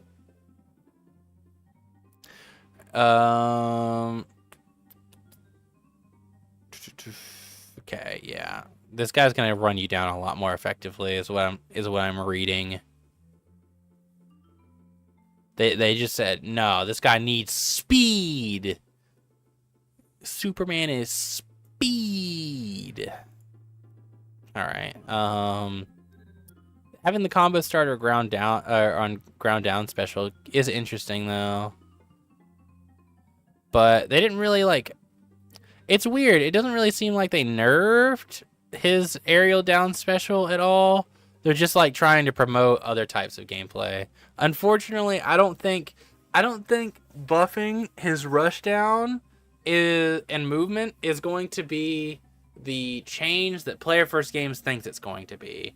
I think they're going to use that to run away more effectively and play even safer. If you don't nerf his safe gameplay, they're just going to play him safe. Like, sure, he's like more effective when he runs people down, but running people down is still a risk. Like, you still have to like approach people, right? And that inherently is going to like open you up to risk. Whereas like if you're playing super safe, you kind of mitigate a lot of that risk. And it doesn't really seem like they're nerfing his risk. In fact, it looks like they're like buffing how safe he is. So, yeah. She's a mix of LeBron with Harley Quinn. Okay. Yeah. It looks like he's definitely gonna be a lot faster, but I'm worried that Player First Games thinks that this speed buff is going to make people more likely to run people down with him, but in reality, people are probably going to be more likely to run away with him. And then like with punish with like whenever they see an opening and just kill you for it. All right. We're right there, guys. Only a few more. We're speed running through. Taz is receiving some improvements to his aerial movement to fix some inconsistencies with his combo starters. In exchange, some of his attacks are receiving damage nerfs to prevent easy ring outs, but Taz should still find success with his improved movement.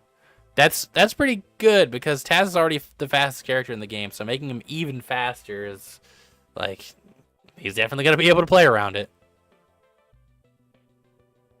All right, yeah, home stretch, guys. All right. Damage reduction, that's all I'm seeing here, and knockbacks reduction. Let's see, ground neutral attack, damage reduction, man, yeah. It's an increase on ground and neutral attack, so you can kind of combo better off of that. I mean, it's a good tool you can combo off of, I'd say. Let's see, ground down attack. Okay, it looks like they're buffing combos and reducing kill power and damage, as well as like improving his movement speed, and I think that's the proper way to go about it. Vacuum hitbox added to air neutral attack to make it more consistent. That's good. To air side attack, knockback scaling. Yeah, they know that if they buff him too much and buff his speed too much, he's just gonna carry you off stage and like immediately kill you. So a lot of this like damage and knockback nerfs are like specifically to address like how much easier it is gonna be for him to just like run you down, carry you off stage, and edge guard you to death. Air up attack maintains more momentum. Yep. More speed, more momentum. Air ground side special, final hit damage reduced, base knockback reduced, knockback scaling reduced. Okay. Yeah. Pretty simple. Yeah, I'd say pretty simple, all things considered. Just less damage, more speed, more combos. We like to see it. Nothing's crazy. All right, this is a bug that I've seen all the time. Basically, I noticed that people would still be able to get Anvil even when they didn't run the Anvil perk. So this is an interesting like final fix. All right, Joker, we're increasing the commitment you required to use air neutral special so it feels less oppressive as a approach tool. Air neutral special. But I can only think of what ground and neutral special is right now. Air neutral special.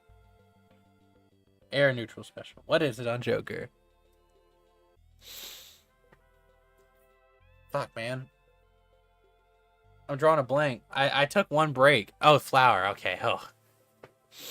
Yes. That was a great approach tool. Alongside this, we're improving the Joker's grounded combo game to allow for more unique setups and use cases for his grounded special attacks. Oh, dude, are we finally getting ground down special combos? Dash attack. No, ignores cards. Ignore Platform collisions. Okay, yeah. Combos better into all of the jab routes. Ground down attack. On hit cancel window advanced 10 frames. Okay, so we might be able to do jab, jab, down tilt into like a more interesting combo. Ground and neutral special. Movement increased. Okay. Fix an issue where enemies could ground bounce in between in front of the hits of this attack. Oh yeah, people would like tech out of it and it was really weird. You know, aside from that, I don't really see they said they were adding more combos, but the only combos they really added, I mean, I guess ground down attack is like a decent thing to add. All right, Powerpuff Girls. Very quickly go over this one. Ground up, yep, pretty much literally no change. All right, 3 left, guys. 3 left. And then I gotta go get dinner and go to work. But we really are in the home stretch. The perk bug definitely feels like someone forgot to add a bracket in the code moment. True. Okay. Tom and Jerry suffered from the inability to fast fall or drift during aerial attacks. We're adjusting all their attacks to allow for better freedom of movement, and we're greatly improving Tom and Jerry's airspeed to be more in line with the rest of the cast.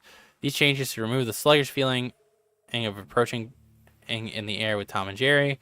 Attack cancels are being sped up so combos finish quicker and prevent Tom and Jerry from creating excessively long and inescapable combos. He's had excessively long and inescapable combos for as long as I can remember, so we'll see if this actually changes anything. All right. Yep. More speed. Dash attack on hit cancel window. Ground neutral attack. Knockback made more horizontal. That's interesting because I feel like he was really utilizing the tech chase stuff with this move. So them taking away that combo is probably going to be a pretty big down, like a pretty big nerf. Jab looks like it combos a lot better though. Just like no matter what jab you end up going with. Ground side attack 4, damage increase from 7 to 6. Knockback ceiling increase from 18.5 from 16. Okay. All right. I'm not seeing too much different.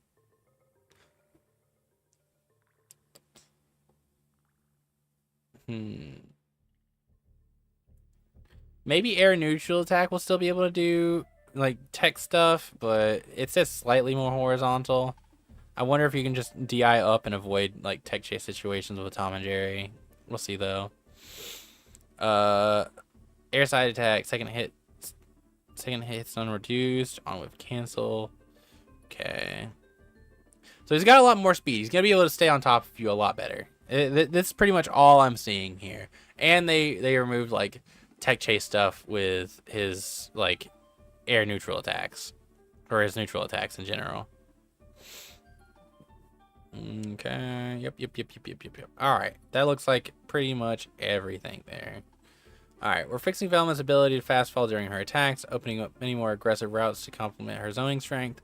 We're also improving Velma's grounded combo stars, allowing for Velma an easier time fighting up close. Grounded down attack and grounded up special are now both great combo starters and setup tools, leading to easy ring outs. I'm kind of worried about grounded down attack being too strong, honestly.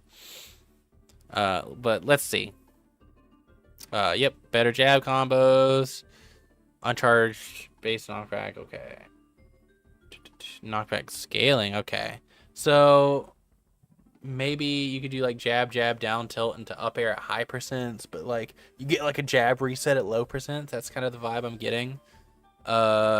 Hit stun's reduced, so you're probably not gonna get like anything too crazy off of it.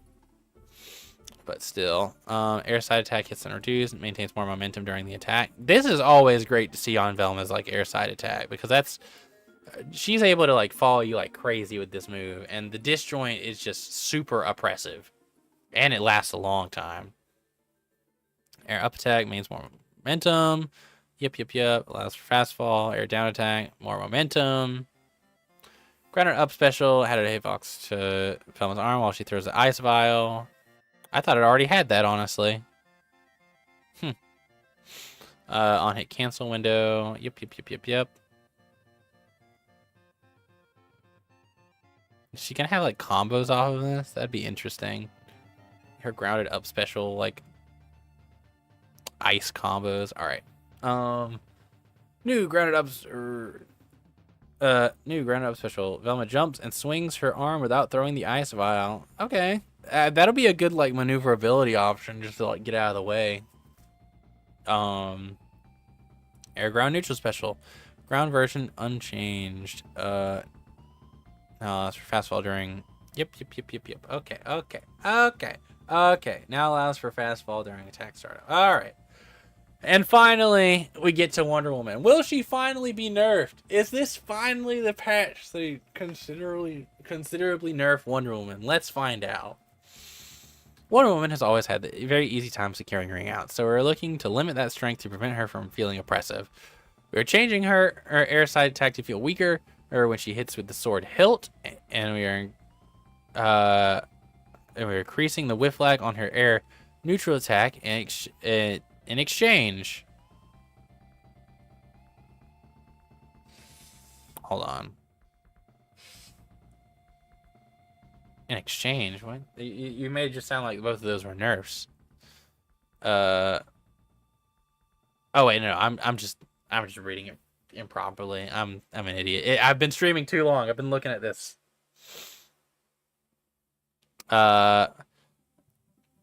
In exchange, we are continuing to push her identity as an anti-projectile tank by giving her the ability to reflect projectiles with her attacks that previously only blocked projectiles. What? That's crazy. All right, let's see though. Ground dash attack, hitting projectiles in the first 3 action frames now reflects projectiles instead of destroying them. What? That's crazy. Ground side attack 1 on hit cancel window into ground dash ground side attack. Okay, so it now combos into jab more reliably. On hit cancel window into. Wait, why is she getting buffed? On hit cancel window advance 4 frames for grounded up attack. Air neutral attack. It does make sense, but it's. But when you combine it with all these actual buffs, second knockback scaling increase from 18 from 8. Okay, this is a good nerf. It says it's a buff, but I'm pretty sure this is a nerf. Increasing the knockback scaling from 18 from 8, which should make it so she should, in theory, not be able to combo in like off of Nair later percents nearly as well. Now maintains more momentum after attack whiff. Okay, so you should be able to catch her a lot easier. On hit cancel window, advance 2 frames on hit. Why are they buffing Wonder Woman? Air side attack, base knockback increased by 450. Hitbox adds to the sword hilt with lower damage and lower knockback. Ugh.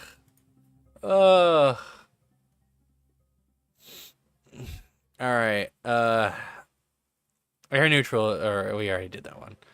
Air up attack, hitbox size increased. Ground side, dude, Nakat, what did you do, bro? Nakat, he said if this ship's going down, I'm taking it with me. Grounded up special, knockback scaling increased, of course. Hitting projectiles in the first 2 active frames of this attack now reflects projectiles instead of destroying them.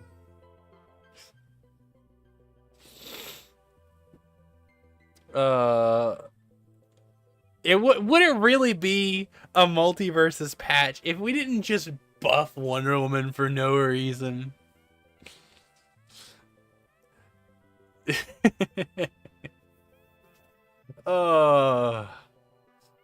Let's continue. Knockback scaling increased. Ugh.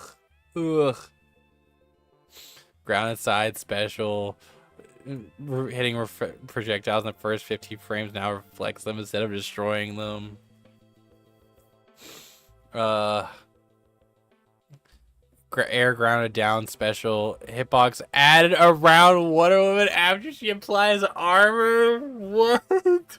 So now in 2s, when she dashes to her ally and like gets them out of the combo for free because she gives both her and her ally armor. It also hits you so that they can follow up on that. Dude, they just, I feel like this is like, oh my god. Oh. Dude, my cat is, she is protesting. She says I've been on here for too long. All right. We're wrapping up. We're wrapping up. We're 30 minutes over, but we're wrapping up. Dude, this is crazy. They just really wanted her to be the best character in the game. All right, air ground down special. One of them now performs a version of her air ground down special that does not dash to allies or grant armor. I guess, yeah, just a hitbox around her. Air side special. Base knockback reduced. There's a nerf. There's an actual considerable nerf. What? I can't believe it. They nerfed Wonder Woman a little bit, slightly. Oh my god. Instead of giving her a million buffs for no reason. Oh, dude. Air up special. Hitting for... Okay, yeah, it reflects instead of... Grapple of Hermes, unwhipped cancel window, advanced 6 frames. Okay. So glad her most stilted movement that no one's gonna go for got nerfed. Yeah, I mean, it's nice that air neutral attack did get nerfed because like she did have some like insanely crazy extensions off of it that were like a little absurd, but then they also buffed it like in 2 other I don't know, man. And then they buffed like this is like a big knockback buff too on air side attack. Like I get that she's got a sour spot now, but like oh yeah, you're talking about her. Yeah, I'm glad that's the thing that got nerfed. The thing that people rarely ever go for is the thing that got nerfed. And now people can just like do Sarah instead because Sarah is like actually stronger than her air side special now. If you get the sweet spot at least. But all right. Anyways, like I said, I did originally want to continue the talk more and talk about like what this all means for multiverses and like who the winners and who the losers of this patch really are. But I really don't have any extra time. I gotta get off and get dinner ready before I gotta go to work. But I promise we will be streaming sometime soon. If not this week, we will be streaming next week. Things, you know, I'm really trying to wrap up the last things I need to wrap up, like in general life stuff, before I like fully commit to like full content stuff. And I really just need like 1 more week, and then we'll be back at it, and we'll be full-time content, and yeah, we'll be having a good time. I'm excited to get to Master again this season.